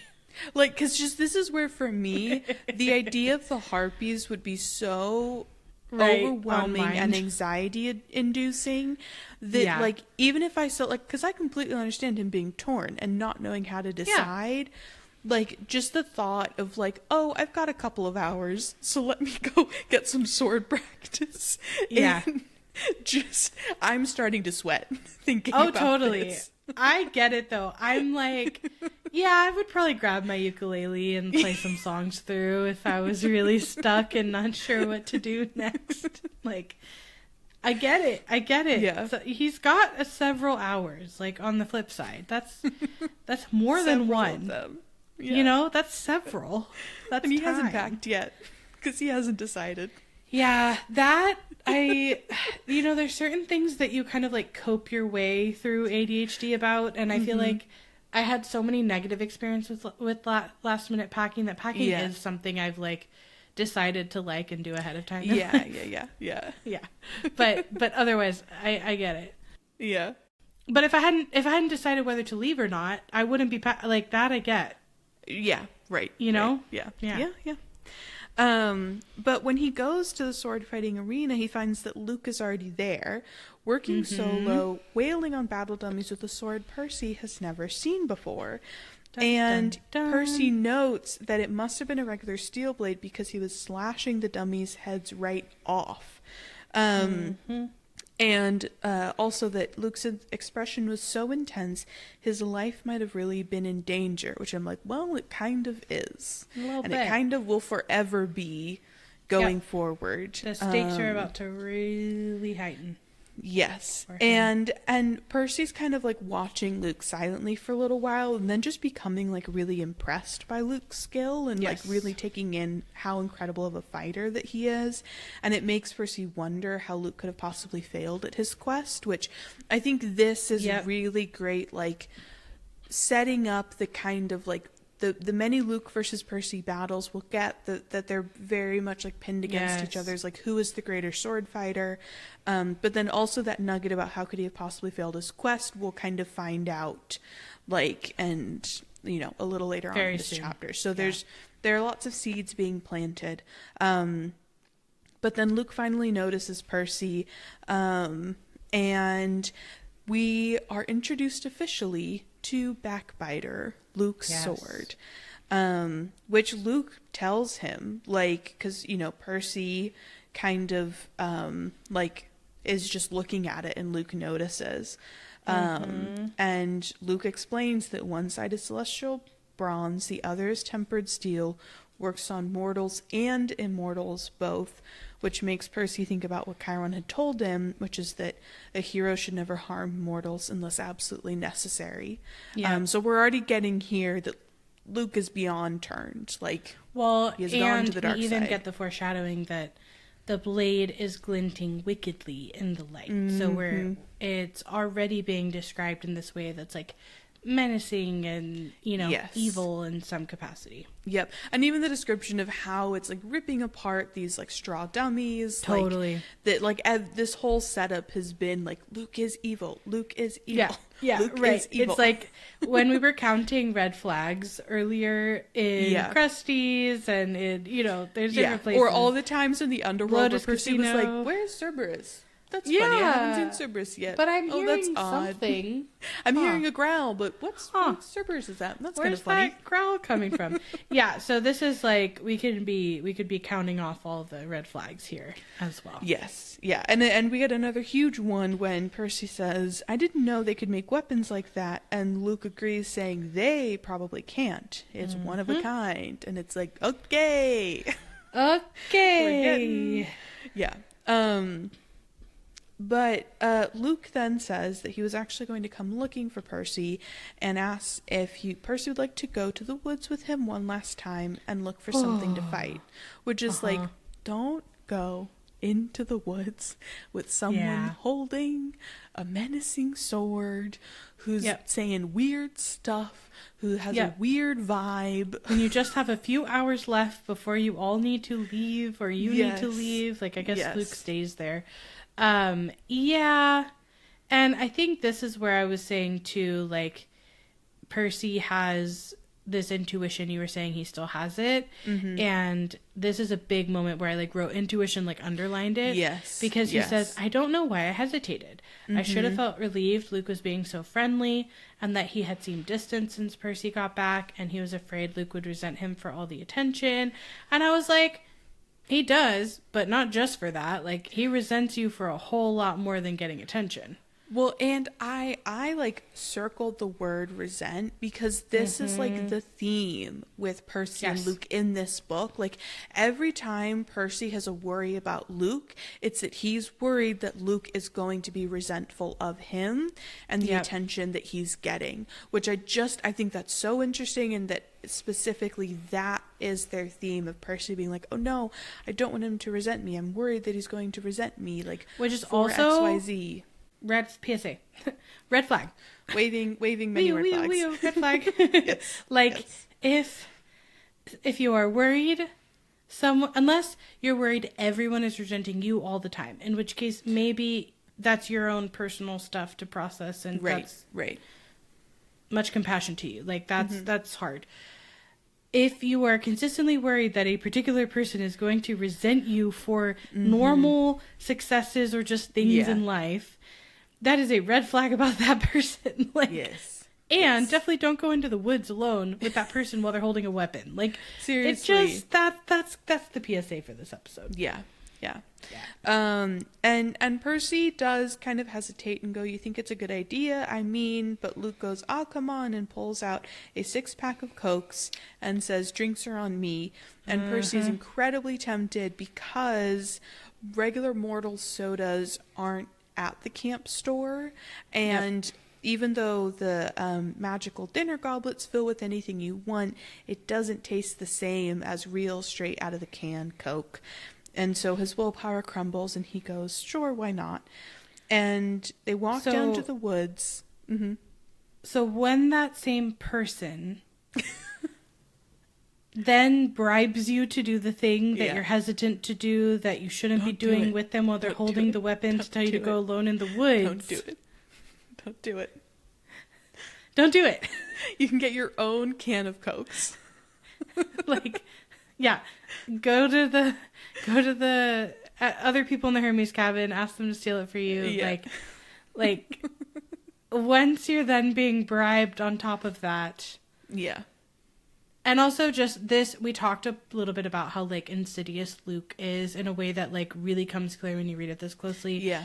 Back before Percy goes on his quest and, like, all the layers of things he does. This just feels like such a layer of that here, too. Yes. Like, being like, I know that kids here are starved for Coke. Like, thinking about, especially a kid with ADHD and stuff like that, like sugar, caffeine, and something that is novel that you don't get access to most of the time. Ugh, like, it's just so manipulative and sneaky, and I hate it. Yes, yeah. That's all. So they walk down to the woods, and they kind of kick around for a bit looking for some kind of monster to fight, but it's too hot, and Percy says, all the monsters with any sense must have been taking siestas in their nice, cool caves. Yeah, that's how monsters think. Funny. Yeah. But they find a shady spot by the creek where Percy had broken Clarissa's spear. So this is like, now I feel like they need to make this like a historical landmark a camp. Absolutely. Like there needs to be a little, plaque that kind of like says. Yeah, big events have happened here. Yes. Yeah, big conflicts. They sit on a big rock, drink the cokes, and watch the sunlight in the woods. And after a while, Luke starts the conversation by asking if Percy misses being on a quest. And after kind of denying it, Percy does admit that yes, he does.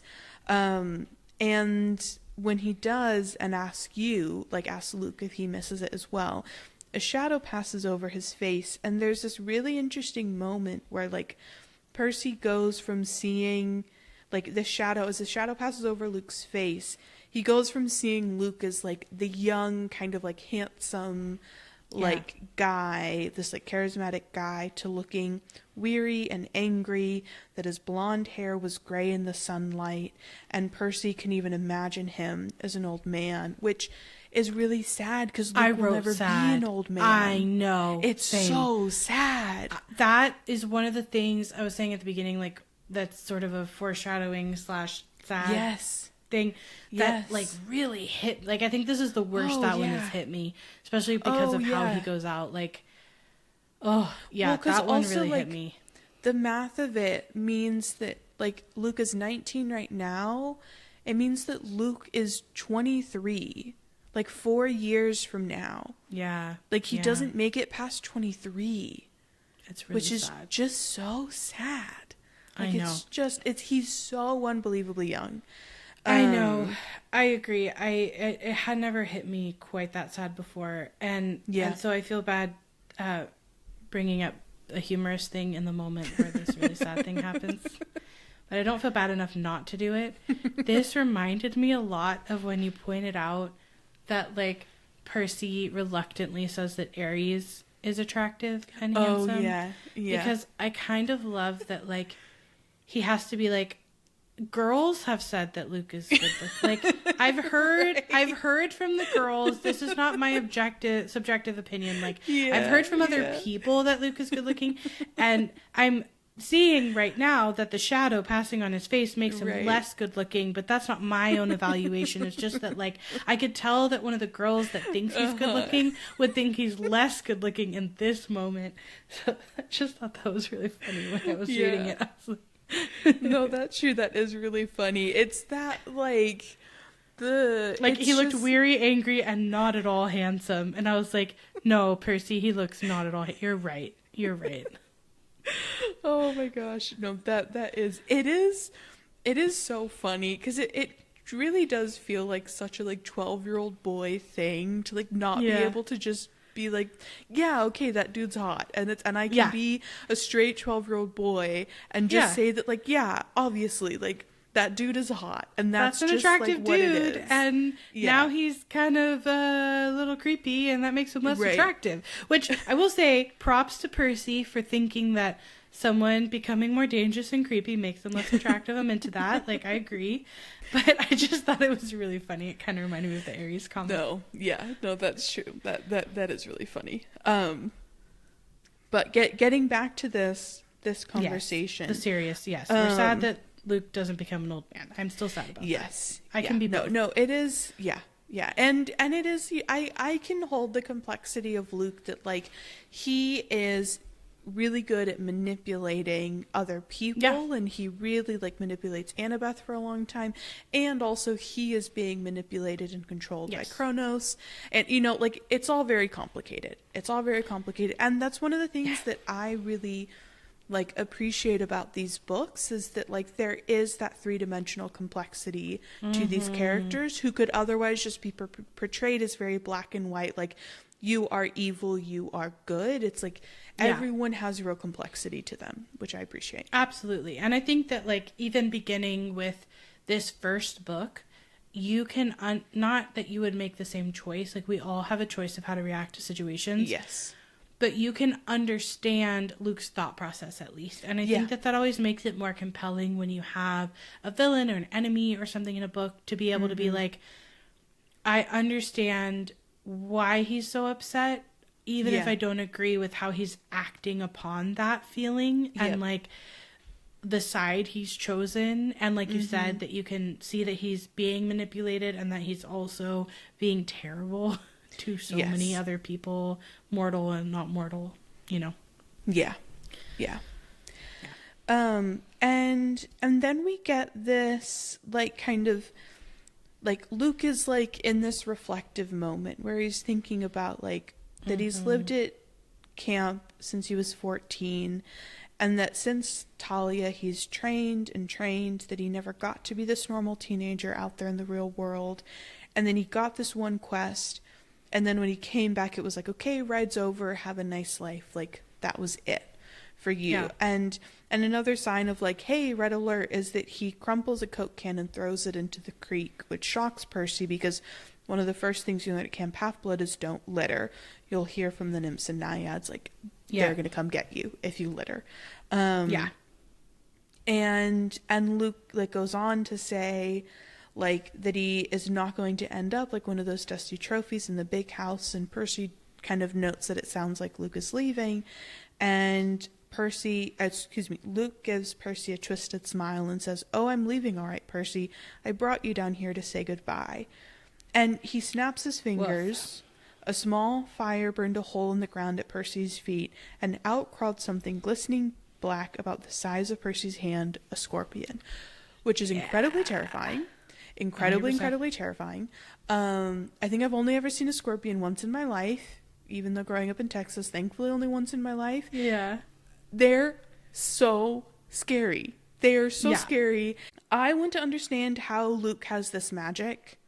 Like, he snaps his fingers. He then is going to leave by, like the sword, I think it seems like has some magic in it because he can slice it and, like, disappear. He can, like, teleport himself with it, basically. But I'm just like, how does Luke have the ability to, like... Well, he calls the Hellhound into the camp, too, right? Yes. So this has to be some kind of Chronos-supported underworld shenanigans. I think that probably is a similar teleportation or calling up power would be my guess. And I guess in this case it's triggered by a snap. Before we dive in, because this is a really important moment where Luke is revealed to be a villain in the story for the truly for the first time. Yeah, it struck me when we talk about Percy's decision at the end of the book that even though Luke is now like, we're gonna end all of this with a really bad impression of Luke, that he emphasizes here that he never got to be a normal teenager in the real world. Like, I think that your point is true that Percy gets to be a real kid at camp. But I think that what he hears from Luke and Annabeth, which is why it's feeling like a theme to me, is both of them talk about camp as like a place where you feel trapped, where you can't be a normal teenager if you're a year-rounder, where you can't go out into the real world and not just prove yourself, but just like exist.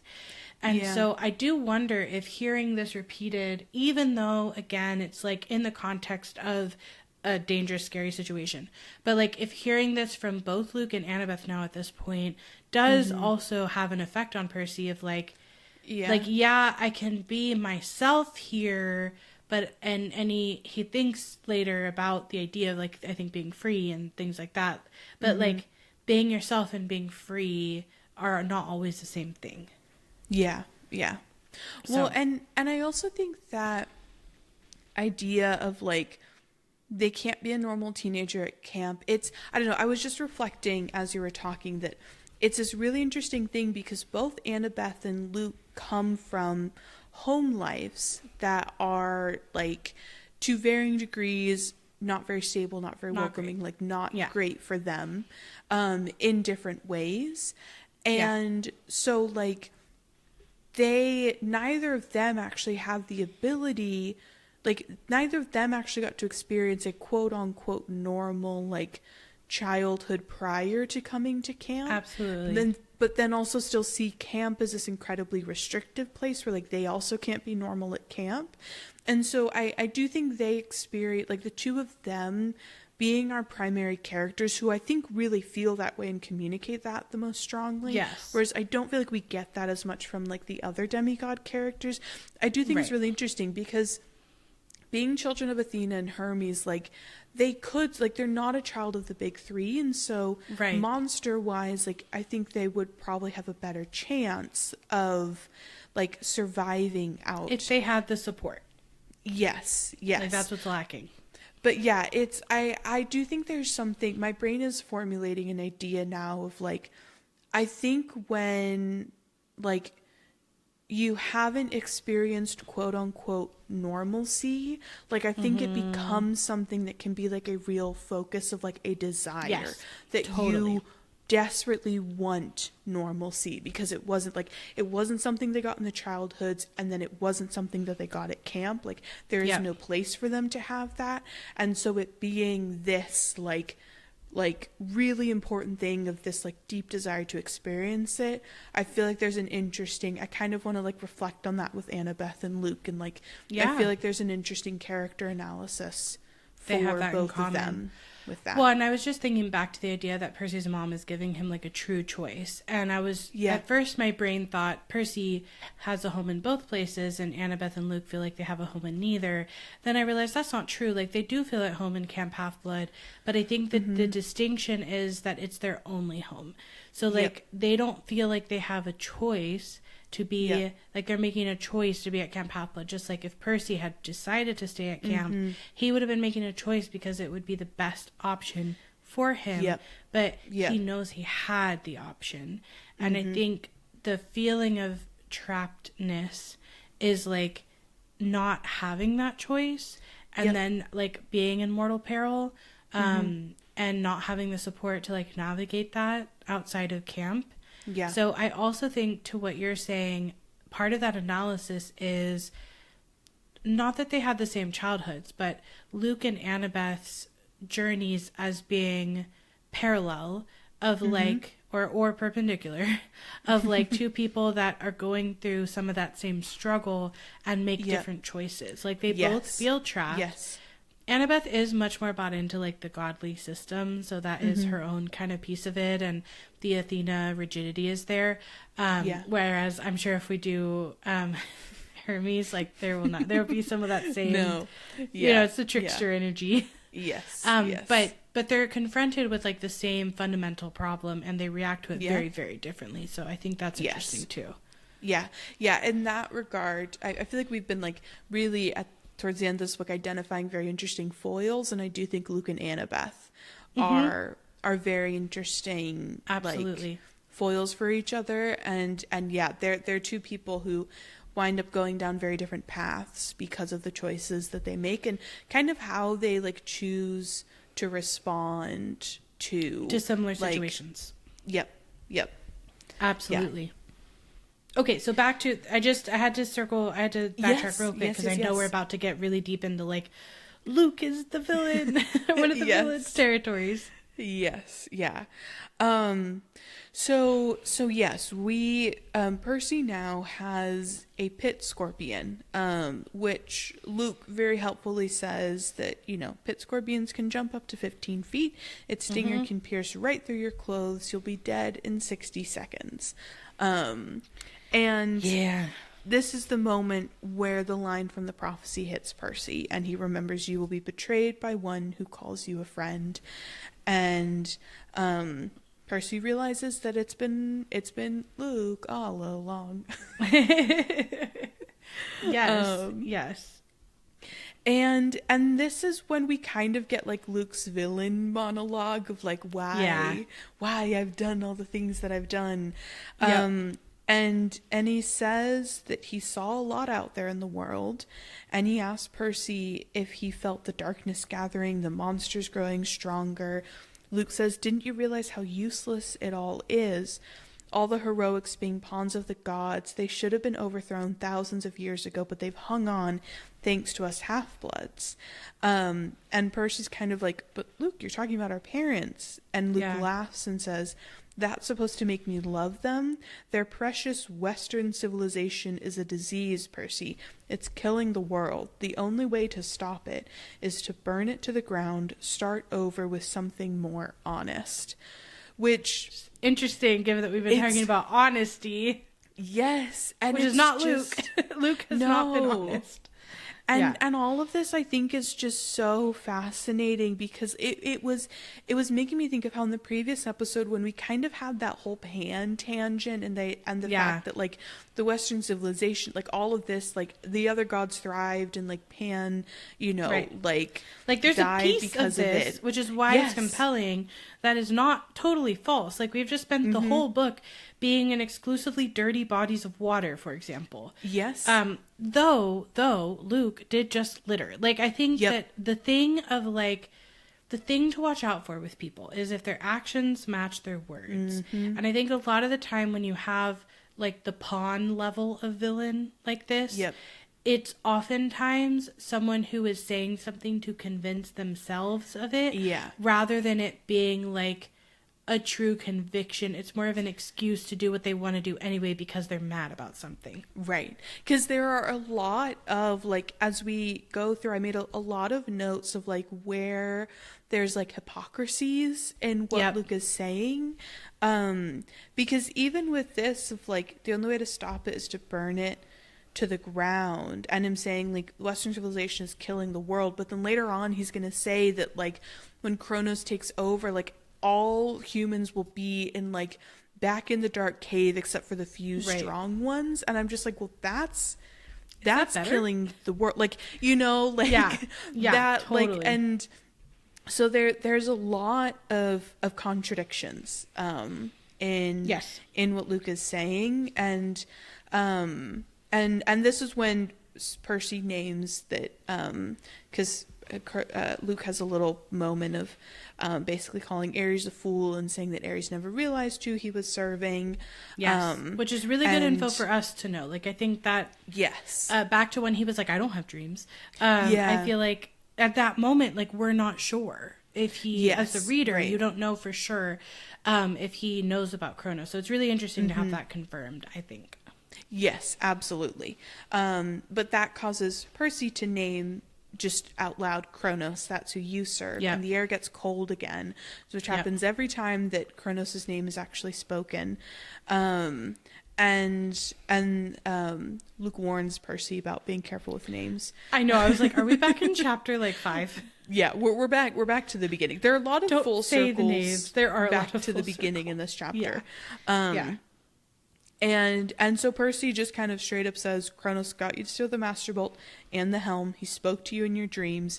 And Luke's eye twitches, which there's this really interesting thing that I was noting. Like, there are a lot of things that, like, happen to Luke's face as Percy's, like, kind of telling him truths, which reminded me of Ares in that faltering moment. Like, that there's, like, I think there's something to, like, you're seeing Kronos' influence and control and these things that, like, kind of pierce kind through. Of reveal it. And that then was making me think of when Kronos is actually fully in Luke's body and those moments of, like, where, like, the eyes change color. I was about to say, eye stuff. The eyes, that's, like, a big indication of who's in control of the body is the eyes. Listen, I don't know if everyone listening is so tired of hearing me talk about eyes, but I'm telling you that once we crack the narrative of this and, like, the importance of this, like, there is something here. There is. Wow. There's really something here. My brain just put that together. Something too, like, how we were kind of, like, I think with Sally saying, like, she can see the truth. Like, there's something to, like, eyes and the truth and absolutely, like, reveal, and there's a lot with that there. Oh, that's exciting. Yes. And we're going full circle too. The eyes was one of our first, like, things that we said. Oh my gosh. And Percy tells Luke that Kronos is brainwashing him, and Luke replies with, "You're wrong. He showed me that my talents are being wasted. You know what my quest was 2 years ago, Percy? My father Hermes wanted me to steal a golden apple from the garden of the Hesperides. Hesperides. Okay, sure. And return it to Olympus. After all the training I'd done, that was the best he could think up." And Percy's kind of trying to respond with, like, well, it's not an easy quest. Hercules did it. Mind you, there's still a scorpion. Like the fact that Percy keeps his cool enough to try to, like, somehow reassure Luke or like yes. I'm like, that is really intense. It's really impressive. And really impressive because you are like in yes. mortal peril from a scorpion right now. Yes, yes. And this is where we get another kind of interesting thing where I made a lot of notes, because when Percy makes a point of like Hercules did it, Luke says exactly, where's the glory in repeating what others have done? All the gods know how to do is replay their past. My heart wasn't in it. The dragon in the garden gave me this, and he points angrily at his scar. And when I came back, all I got was pity. I wanted to pull Olympus down stone by stone right then, but I bided my time. I began to dream of Kronos. He convinced me to steal something worthwhile, something no hero had ever had the courage to take. And then he explains the winter solstice and stealing both things, and that the Olympians are so arrogant, they never dreamed someone would dare steal from them, that he was halfway across New Jersey before the storm's rumbling made him realize that they knew. But this, like it's, I don't know, it's just really interesting, this, like, Luke's perspective on all of this. Like, he had this technically successful quest, right? Where he sustained like an injury that he fully healed from, right? Came back successful, but he felt like all he got was pity from everyone. And so this, like, it fosters, because the way he always talks about it is that he failed. Yes. Right. Even though he didn't. Like, he, like... Do we confirm that he gets the apple? Oh, that's a good point. That's what I'm saying. I'm not sure. I'm not sure that we know that he did, because it's always talked about as he failed, and he gets a scar from the dragon. And no one's allowed. So, yeah, I guess he did. And no one's allowed to go on another quest. Yeah. I think, too, what's really revealing about this is he is angry at Olympus and at his dad, and we're going to learn a lot more later why. But he is angry before his quest. Like, I think that at the end of the day, it almost wouldn't have mattered what quest he was given. I think he did feel offended in this direction from this particular quest, right? But, like, at the end of the day, and also we don't know if it had an accompanying prophecy or not. Like, I don't know if quests have to. I think that's something we were asking before. Like, it seems like they do. It seems like they do, yeah. But then, like, his dad gave him the quest, which isn't right. Anyway, so that's my question, is like, how does that work? But I think because of the situation with his mom and how he grew up and feeling like his dad didn't help him, I mean, he's resentful and angry pre-quest. Like, that's part of what makes him get the scratch in the first place. Well, and I think any quest that came from Hermes was going to feel like a pity quest to Luke. Totally. I think, like, and I don't know if any quest would have been enough for Luke at that point. I don't think so. I think he's determined to be angry. Like, regardless. Yeah. And so at this point we get a nice little update that the scorpion is sitting on Percy's knee, his knee, staring at him. So we just kind of get these like terrifying with little glittering updates. Eyes. Scorpion's throughout got eyes just too. Like, and the scorpion's a little closer, and it's a little closer, and it's a little closer. Ugh, so scary. And then we get Luke explaining that, because Percy asks him, so why didn't you bring the items to Kronos? Like, he successfully stole them. He made it halfway across New Jersey.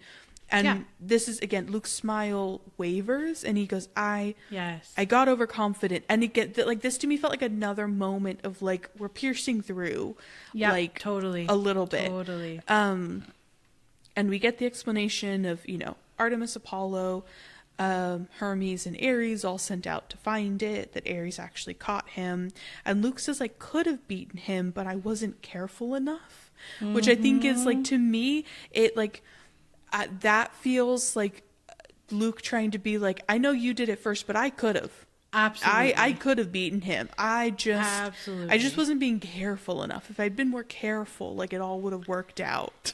But I think that, like, it's so telling that, like, he is he's saying that this quest he got from Kronos is so great because no one's ever done it before, and he's so excited about it. Yep. And supposedly the reason he did bad in his last quest and got cut was got scratched by the dragon is because his heart wasn't in it. But supposedly his heart is in this, and he's like, well, this time I wasn't careful enough. And I'm just like, Luke, like, my dude, I need, like, you're just coming up with excuses at this point, right? Like, you have failed 2 quests, and the difference wasn't your motivation around it. Yeah. Well, and I think it, like, if we were to bring it more into, like, the real world and the non-mythological world, like, it reminds me of people who aren't able to, like, learn from mistakes and take them in as like, oh, this is an opportunity for me to understand, like, what happened, what did I do that meant that I messed up, like, in whatever way, whether it be at work or like in an interpersonal relationship or what have you, and learn from that and try to make sure, you know, figure out how to not make that same mistake again. Well, and people who, like, only pretty much exclusively blame others for their problems. I think Luke is in this camp of, like, the world is against me. My problems always come from other people. Like, they don't come from me. And there's this, like, lack of accountability that's a really big problem with him. Yeah, absolutely.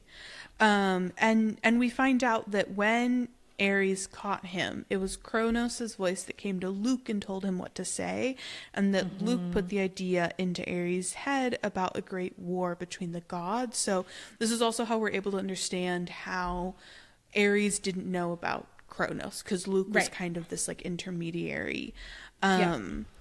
But then we find out that afterward, the Lord of the Titans punished Luke with nightmares, and Luke swore not to fail again. And then back at camp, Luke is told in his dreams that a second hero would arrive, Percy, who he could trick. And this is when Percy realizes that Luke summoned the Hellhound in the forest, and we get the revelation that they had to make Chiron think that camp wasn't safe for Percy anymore so that the quest could start. And also they had to confirm Chiron's fear that Hades was after Percy, so hence the Hellhound specifically. And then finally, Percy's remembering the flying shoes and is going, oh my gosh, they were cursed. They were supposed to drag me into Tartarus. And this is when I would, like, already mad at Luke. Like, this is what he says about Grover just made me so mad. Because he says that, you know, Percy giving them the Desator wasn't part of the plan. But he specifically says Grover messes up everything he touches. He even confused the curse. And I just, like, it made me so angry. And I felt like I immediately was understanding, like I am sure that this is a belief that Luke has had about Grover for years while pretending to be his friend.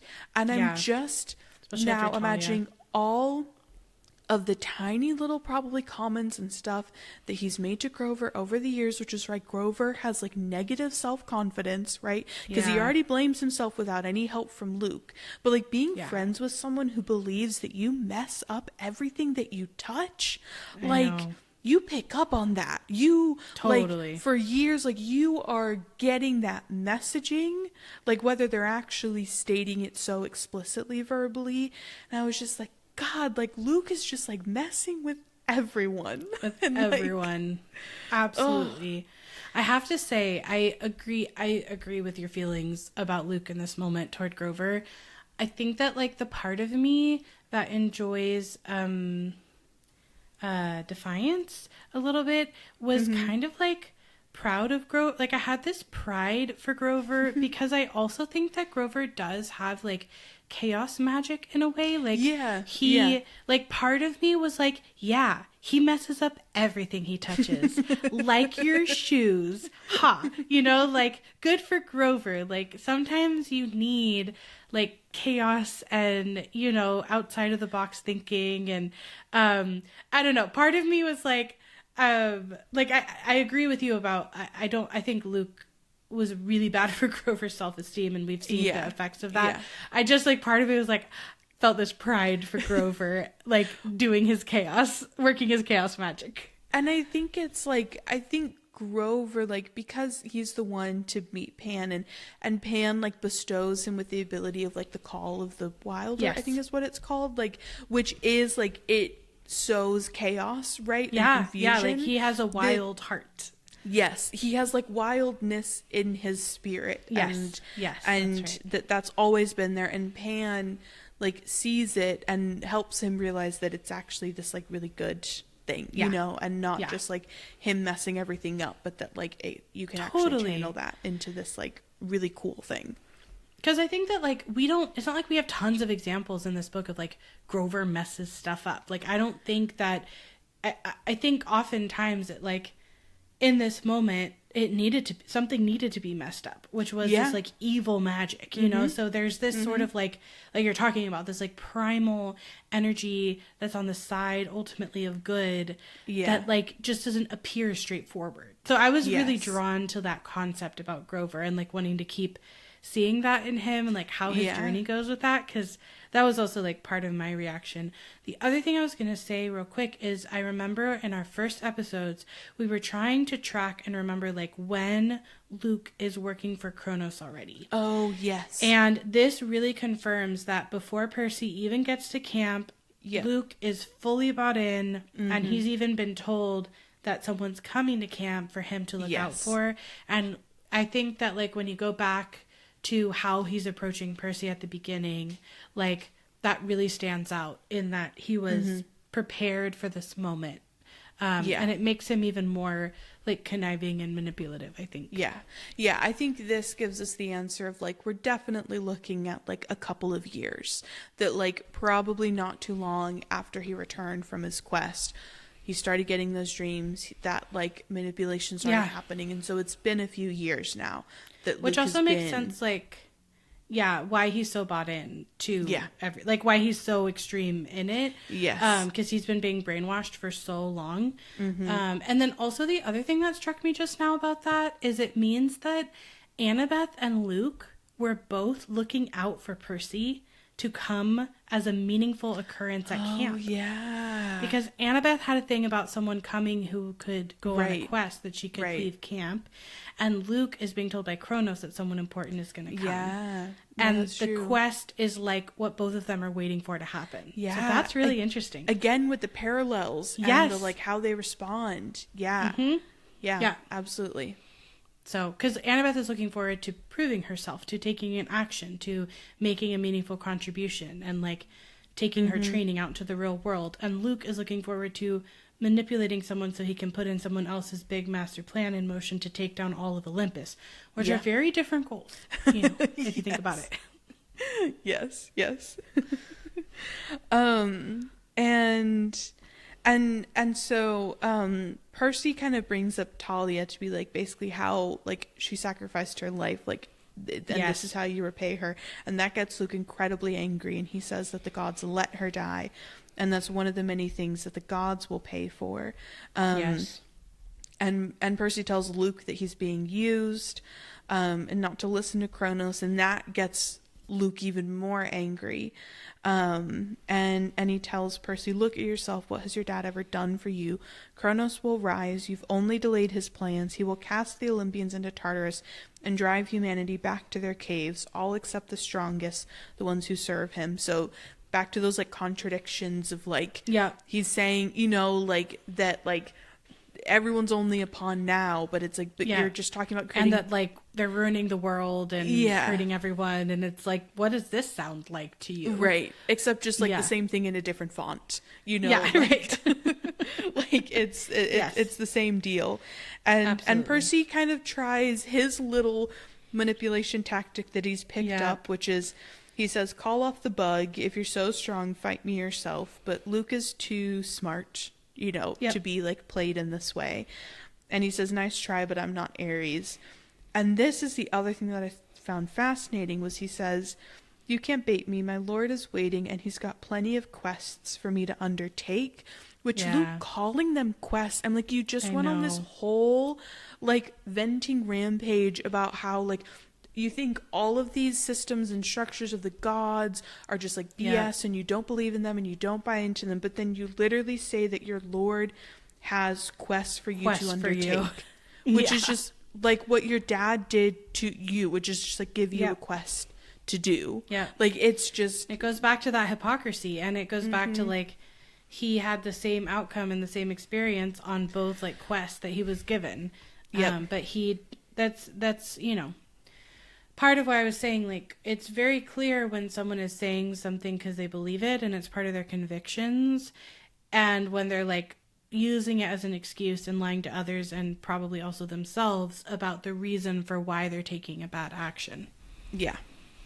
Yeah, absolutely. And as part of that, I feel like it's like there's this cognitive dissonance, excuse me, you know, and just like that, I'm going to comedy with it, but that, like, you know, there are two wolves inside of you. It's like there are these two wolves inside of Luke. And absolutely. They're kind of always fighting each other, and he's always having to try to make his choices make sense. The worse and worse those choices become.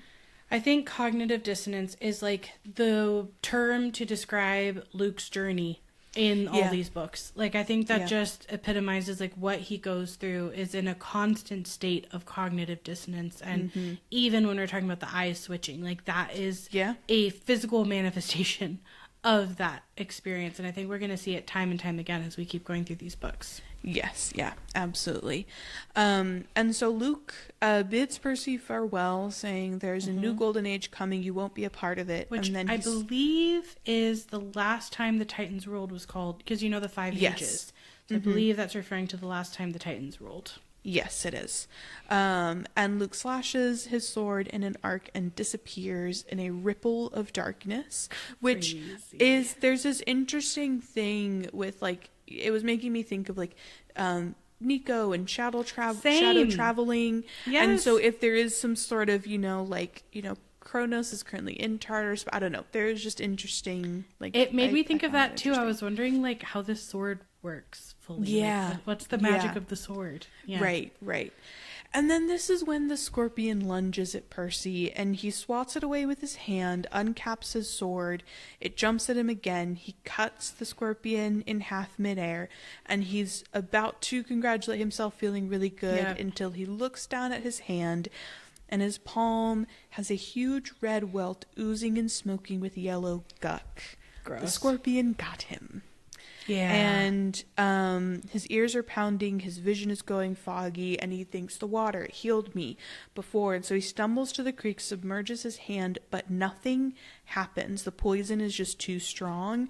And I think it's really interesting, like, at the end of the first book, to introduce a limitation to his power. Yes. That he has this healing, but it cannot heal everything. It's not all powerful. And it was making me think of in Labyrinth with Calypso, his like other like real like on the like he kind of almost died, you know, and had to be brought back to life experience, that like he is not like, his water healing does not make him invincible.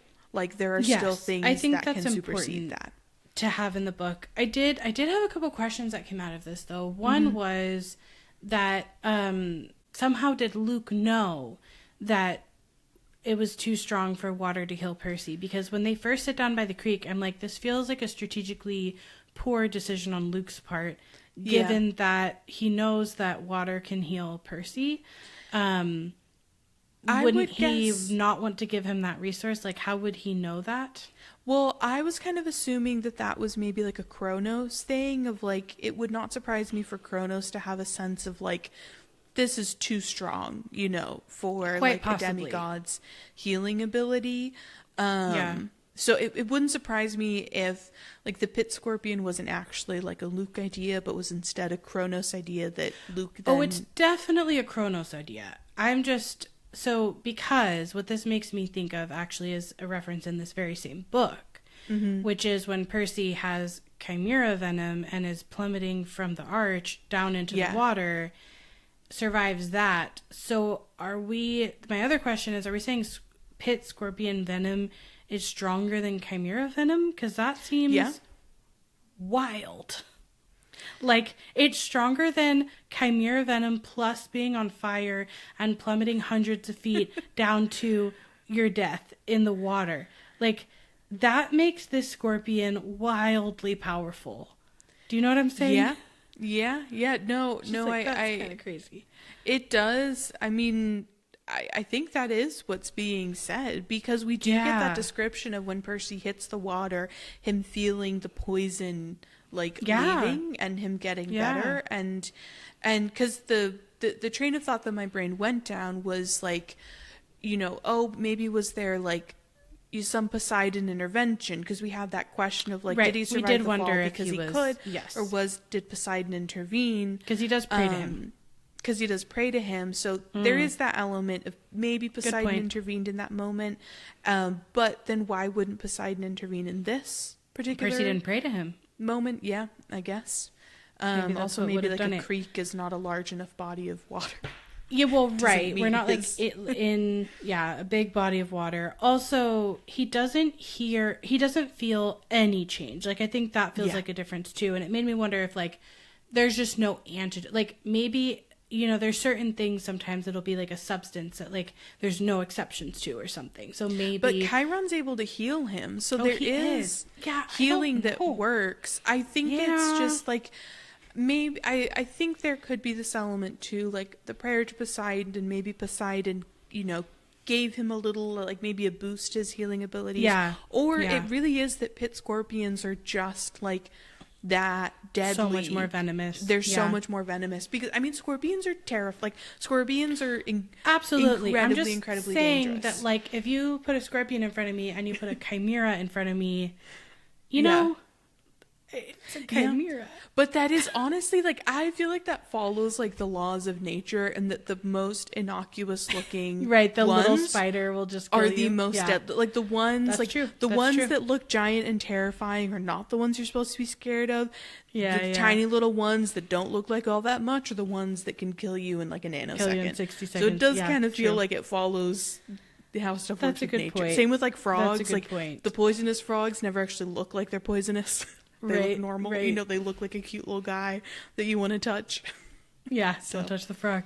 Yeah, totally. I think you're right about that. I found it to be interesting, to compare with even something in this very book. Yes. But, he's thinking that Luke told him it would only be 60 seconds. Mm-hmm. His vision is getting dark. He can't stand up. If he collapses there, then no one would ever know what had happened. Yeah. And also no one would ever know that they would know Luke disappeared, but they wouldn't know that he was the one who did it. His legs are feeling like lead. His forehead is burning. And he is using all of his willpower to stumble back toward the camp so someone can find him. And I think that here, he doesn't pray to his dad, but the nymphs are stirring from their trees and he asks them for help. And there's something about I don't know, Percy being helped by nature spirits that also feels really sweet or symbolic or meaningful to the conversation we were just having about Luke's hypocrisy around the idea of nature and Luke littering and Percy not thinking that's okay. If Percy had thrown that Coke can in the water, would they help, would they want to help him as much? I think there's a mutual respect thing going on here too. Yes, absolutely. Even I think him in this state, being able to hear them, recognize them, say please, ask for help, so politely. In this moment, he's about to die, and Sally did such a good job on him that he says please help me. And I think I feel later on with Juniper and stuff, we kind of get this sense of how nymphs and are forgotten and overlooked, and so it does feel, to your point of this mutual respect, important that Percy is immediately oh, I hear them, I know who they are, and I will be respectful to them, Grover too has that impact on him. And so two of the nymphs take his arms and pull him along, and all he remembers is he makes it to the clearing, a counselor is shouting for help, and a centaur is blowing a conch horn before everything goes black. And this is very reminiscent to one of our earliest chapters. where Percy wakes up with a drinking straw in his mouth, sipping something that tasted like liquid chocolate chip cookies, which still sounds awesome, and he recognizes it as nectar. And he opens his eyes, and just like before, Argus is standing guard in the corner, and Annabeth is next to him.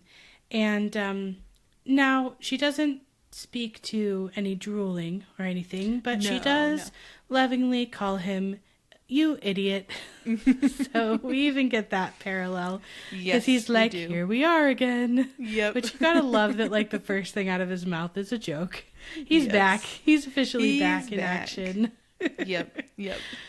And Annabeth says that you were green and turning gray when we found you. If it weren't for Chiron's healing.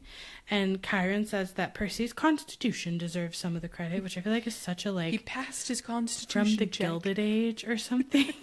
Well, it made me think of D&D. Because that's a stat, like your constitution. So, you know, he made his saving throw. He did. He did indeed. And Chiron is sitting near the foot of the bed in human form.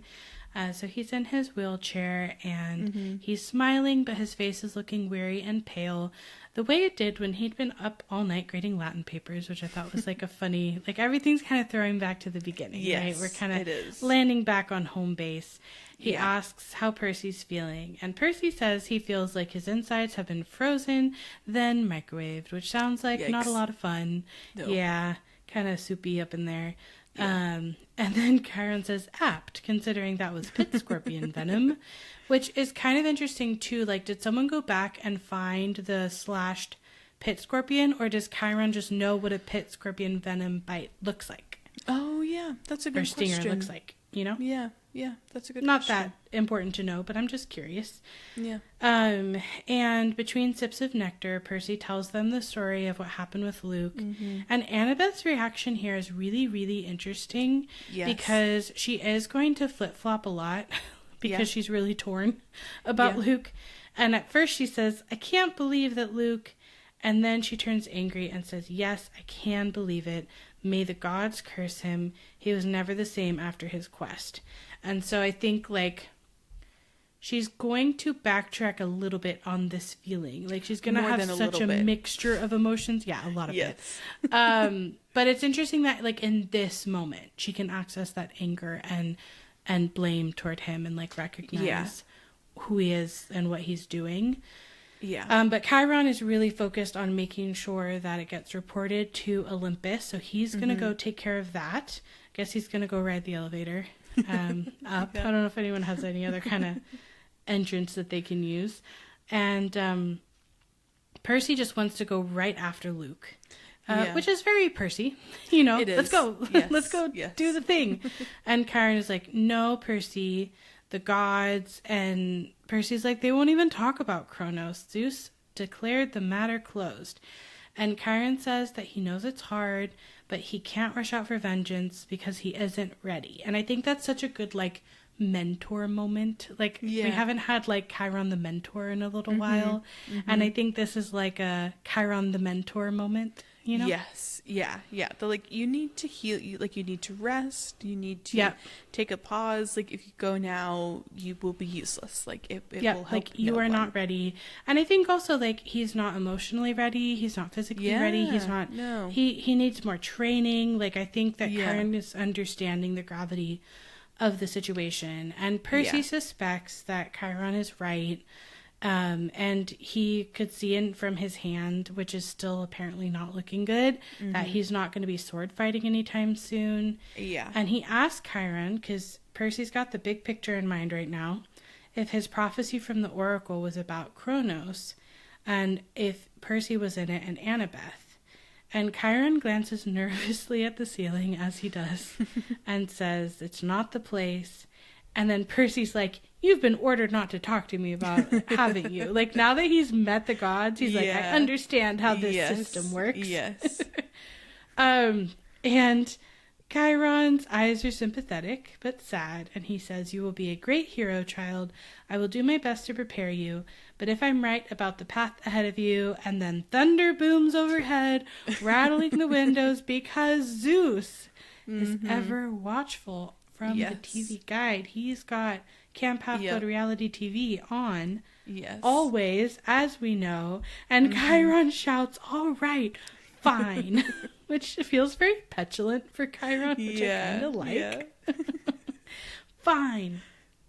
He sighs, says that the gods have their own reasons, and that knowing too much of your future is never a good thing, which that is usually true in most stories. Yes, it is. And Percy doesn't want to just, like, sit back and do nothing, but Chiron is like, "We're not going to sit back. You have to be careful. Kronos wants you to come unraveled. He wants your life disrupted, your thoughts clouded with fear and anger. Do not give him what he wants. Train patiently. Your time will come." And I thought that, again, like, he's in mentor mode. Like, that's such good advice. And it's basically like, don't do what Luke did. Yeah. Well, and I think Chiron has, like, the thousands of years of perspective to understand, like, to really deeply understand the long game. And know that, like, this is not something that can be resolved in the immediate moment. This is going to take time. Both, like, I think Chiron has the perspective of, like, Percy cannot do this on his own. Like, Chiron knows that the gods have, like, you know, forbidden talking about Kronos. That, like, that this is going to be, like, everyone needs to get on the same page in order for this to be successful. And so this is going to take time. And when he means patience, he means patience. Like, on the back end, Chiron also knows about the Great Prophecy, and he knows about the age 16. And I think the other piece of this is, like, Percy is not aware of the component of a hero turning a certain age. And Chiron is. And so at this point, Percy's the only viable candidate until we get next book and beyond. I think that he is also having that in mind of, like, clearly if you went out right now, that wouldn't complete the prophecy. Yeah, absolutely. You got to stay alive at least till you turn 16. Like, that's really important here. Yes. So I think that's a big part of it too. Yeah. And Percy does kind of make a joke of, like, assuming that he lives long enough to see the day that after he's trained patiently and whatnot. But Chiron just tells Percy that, you know, he'll have to trust him, that Percy will live, but that first he just has to decide what is his, like, current future in terms of where he's going to be for the next year, and that Chiron can't tell him, like, what the right choice is, though Percy gets the feeling that Chiron has a definitive opinion as to what that is. And what do you think Chiron's opinion is? I know, because we find out later that Percy believes that Chiron thinks that he should stay and train. And I don't know. I feel very torn, because I could see Chiron thinking that Percy staying and training, getting good one-on-one time is what would be best for Percy in terms of, like, true preparation. And keeping him safe. Like, keeping him safe, yes. But at the same time, I also think Chiron, like, has a good perspective on, like, how helpful it is for demigods to live in, like, outside of Camp Half-Blood. And, you know, obviously the camp is designed to be supportive of that, like, and the fact that most of the kids actually do leave and aren't year-rounders, like, so I don't know. I wondered that, and I've always felt quite torn about how Chiron feels. What about you? Yeah, same. I kind of lean with Percy that he might have wanted him to stay at camp, but it was just, we don't get that confirmed. So I was just curious, like, if you had a feeling about it. 'Cause it's, a little ambiguous. Yeah. And so Chiron is about to go to Olympus, but he tells Annabeth that whenever she's ready, they're here. And Percy's kind of like, who? But no one, again, answers him. And Chiron leaves. And so now it's Percy and Annabeth. together, like having this moment alone. And Annabeth is like, she wants Percy's advice on something. She's kind of like feeling awkward and withholding and like, but Percy wants to. Clear. Yeah, she's not being clear. Percy wants to go outside, and he's very insistent. So even though Annabeth tells him it's not a good idea, he gets up anyways. Nearly crumples all the way to the floor. Of course. But Annabeth does help him outside with Argus kind of following, keeping an eye. Yeah. Many Argus. eyes on them. Many eyes. And they make it to the porch. It's now dusk. So, we started the day in the morning with Percy having hours. It's now dusk. Those many hours have long since gone. And the camp He did almost die, though, so he had a good excuse. Yes. That's an extreme form of procrastination, I would say. I wouldn't recommend that form of procrastination. Yes. And at this point, the camp looks basically completely deserted. And Annabeth asks Percy what he's going to do, and he says that he doesn't know. And this is when we get Percy's feeling that Chiron wants him to stay year-round to get good individual training. And then this is when Annabeth just says, I'm going home for the year, Percy. And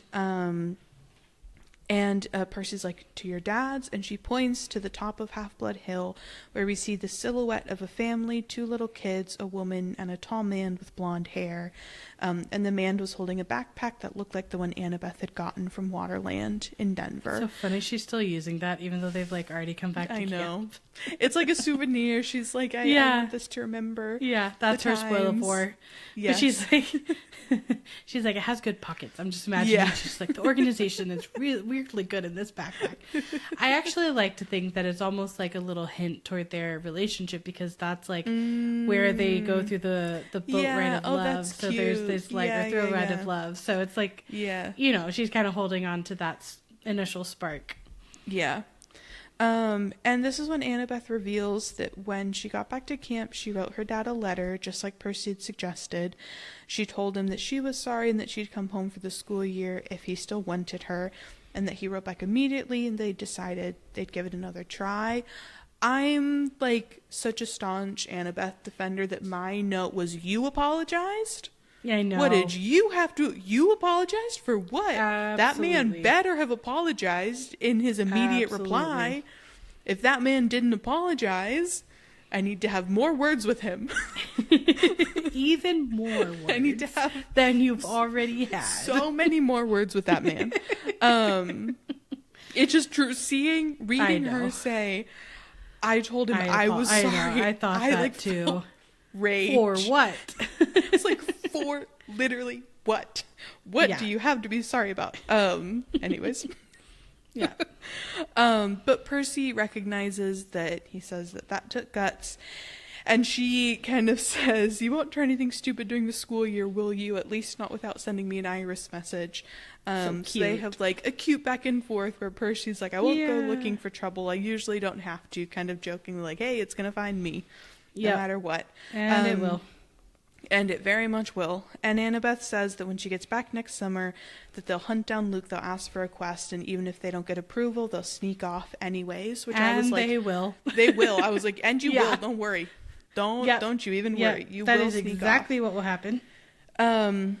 And then they part ways with a last little take care seaweed brain and you two wise girl, which is very cute. Classic. And he watches her walk up the hill and join her family and give her father an awkward hug. And she touches Talia's pine tree before she leaves. And that part's so sweet. It's very sweet. And then for the first time, Percy feels truly alone at camp. And he remembers his father saying that the sea does not like to be restrained, and so he makes his decision. Wondering, though, if Poseidon were watching, would he approve of his choice? And he says out loud, interestingly, it says, I promised him, I'll be back next summer. I'll survive until then. After all, I am your son. Yeah. And then Percy asks Argus to take him down to cabin 3 so he could pack his bags for home. The end of book 1. End. Wow. It ends with Percy talking to his dad. I know. I think that's such a big deal that he's claiming himself as his son in this way that's very meaningful, speaking to him. Yeah. I think Poseidon would approve of his choice. And Yes. I think both because of the sea not liking to be restrained, but also because I think that he wishes he could be with Sally Jackson. And I think he would want Percy. Seriously, I think he would be like, go be with your mom. Like, she wants to be with you. And I'm hung up on her. Go be with your mom. She's like a queen. Like, go be with the queen of New York. So I think for both of those reasons. But my question to you is... Yes. Do you think if Annabeth was staying for the summer, that would in any way change or alter Percy's decision? Because interestingly, he does not make his decision until he finds out that Annabeth is leaving, and then he feels truly alone at camp. And before he finds that out, he's feeling bad about the idea of leaving her there with only Clarice for company. I think it definitely does influence him. And I think it's also part of why he feels torn. Like, I think that's a piece that we didn't talk about earlier. True. Is he has such a bond with Annabeth now that, you know, is formed in friendship and then becomes more than that, like, later on down the line. But, like, they are so close and they do care about each other so much. And I do think they forge such a, like, protectiveness, like, from being on the quest together, that I do think that's part of it. I don't know if that would have fully swayed him, but I do think him knowing that Annabeth is leaving, it feels like it almost gives him permission to, like, make the choice that I think he wanted to make. That does actually feel like the right choice for him. It's kind of like the last release of, like, permission that he needed in order to do that. Yes. I agree with that. I just thought it was kind of interesting. And, like, I think it made a little bit of a difference, you know, that he knows. Absolutely. Even in a bit of their competitive spirit, like, Annabeth's out in the real world.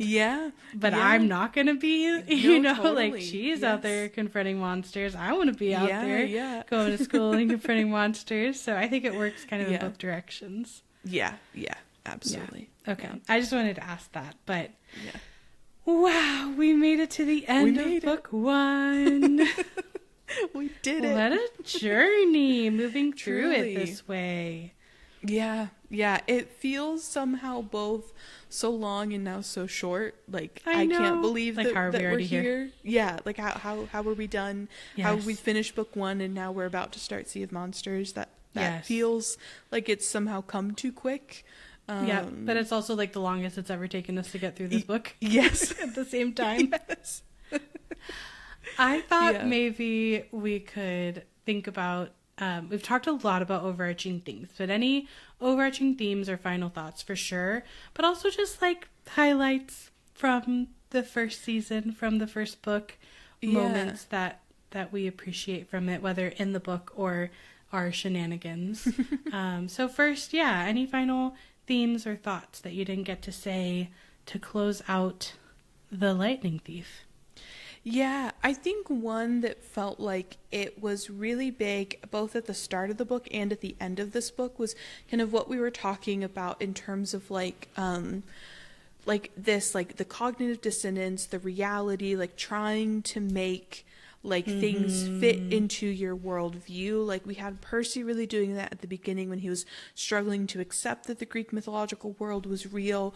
We have, like, Luke doing it at the end when he's given his villain monologue. I also think we see, like, Annabeth doing that a lot when it comes to Luke, like, that switching that she does. I think, like, and like, the gods, you know, like, refusal to, like, accept, like, the reality of Kronos, like, returning and all of that I think it's something that I think we see kind of every major character do throughout this series is like struggle to accept the truth of what's happening and try to make it work for their worldview, their self-conception, how they see themselves, how they see other people, like trying to make it all work so that it's, like, okay in their mind, and not actually confront the harsh, like, the reality. Truth. Yeah, absolutely. I agree with that. I think that that kind of goes back to like our realization around Hades and honesty, and so I think those are going to continue to be important themes, and they're set up really well in this first story of kind of getting everybody kind of calibrating on everybody's starting point, and learning a little bit about their history with the gods. There's a lot too about adherence to systems or rejection of systems, and within that you have the same hypocrisy and cognitive dissonance of like, are you really going for something better? But even within, you know, our heroes, there are some disagreements about you know, how much we should be following these rules, and you know, who's setting them and who has the right to do that. So I think a lot of really important decisions are starting to be set up already, which is very exciting. Yes. Yeah. Yeah. What about you? Any last themes? Yeah. I just thoroughly enjoyed this. It was so fun to read this very carefully and dive into more of even like some of the Greek mythology or history itself. And I had too much fun, which is the best amount of fun to have. I'm so psyched now, kind of shifting to like highlights for me, like the number of musicals that we need to write, the number of songs that we need to write, the TV guides. Like I feel so inspired for other fun creative offshoots, for the subscription box idea, for the next season of the podcast. Like this has just been such a fun ride of thinking of things that I wouldn't have thought of if I wasn't reading this and then talking with you about it. Yes, so it's absolutely. Like the funnest way to go through this book. Yes, no, it really is. And, you know, like, I've read this book multiple times, like, since getting my social work degree. By multiple, and I've never you mean thought... like 100? Not 100 since getting my master's, but like since getting that degree, and I've never thought about like the family systems analysis, which I'm like so excited to dive into and to do. So yeah, there have been so many things that like we have thought of and come up with that have like never crossed my mind before when reading this book, which is just so fun and makes me so excited for every future book and like what else we're going to get out of. Oh my gosh, I know. Yeah, I know. There's a lot of theories to circle back to, which I'm excited to do and dream up. And yeah, I just feel like I have an even richer sense of this world that I already have been in so much and have known for so long, but it feels even more like 3D and real than it did before. And it's just been so much fun. Yeah. My last pitch that I came up with for something that would be fun to do would be, because reading the end of this chapter, I was like, oh wow, it's like not a huge cliffhanger. Like, yes, there are lots of loose threads, but the ending doesn't feel like a cliffhanger.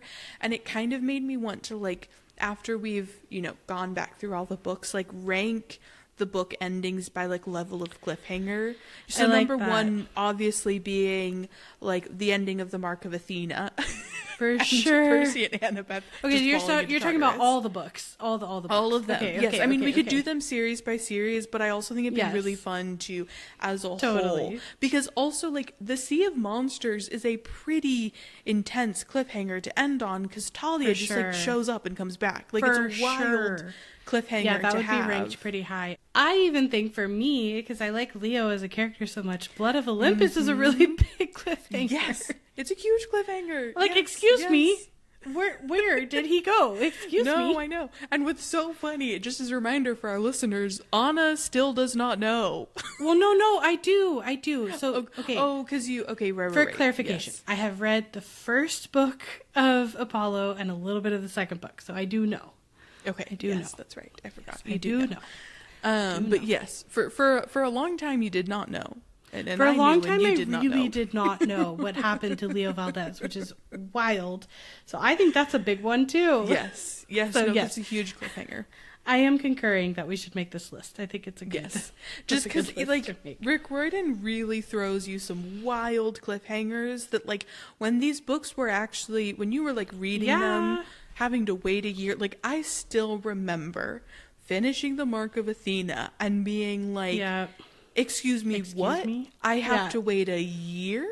Well, and we're lucky because he writes fast. Yes, like yes. With other authors, you wait your whole lifetime. So, yeah. Yes. So, yeah, my last pitch idea for this episode is we rank the cliffhanger the endings by cliffhangers from like most, oh my god, what on earth did I just read, to like, okay, that wrapped up the book. That wrapped up okay. There's just a few things, you know, where how's Grover doing? Like there's some things here, but nothing too crazy. I wanted to close by just saying that the acknowledgments page is so sweet in this book. I don't know if you read it as part of your reading, but it's so cute.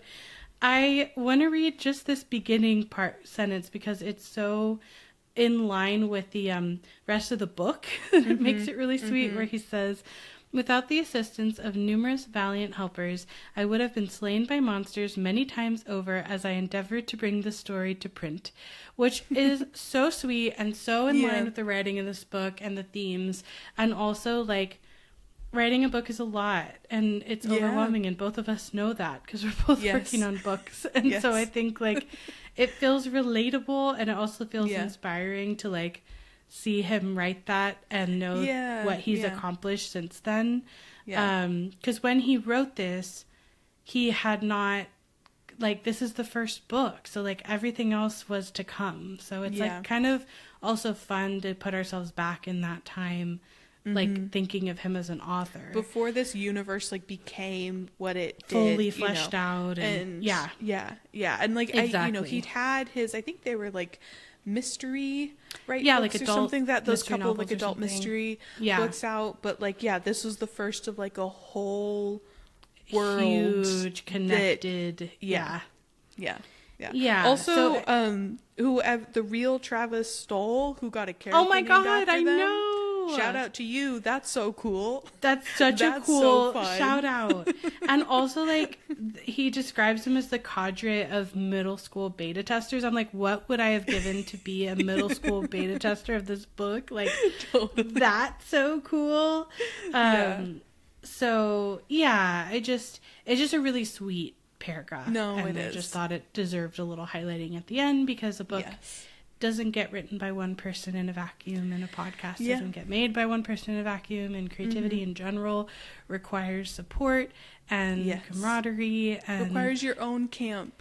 Beta testing readers. Yes, your own camp Half-Blood. That is exactly right. I love that. That's so cute. So I just thought that was sweet to read as well. Yeah, absolutely. So, oh my gosh. Okay, well, I feel like I'm now procrastinating ending this episode, because even though we're going to keep filming very shortly about to start the Sea of Monsters, I feel like I don't want it to end. I know. But we are here at the conclusion of The Lightning Thief.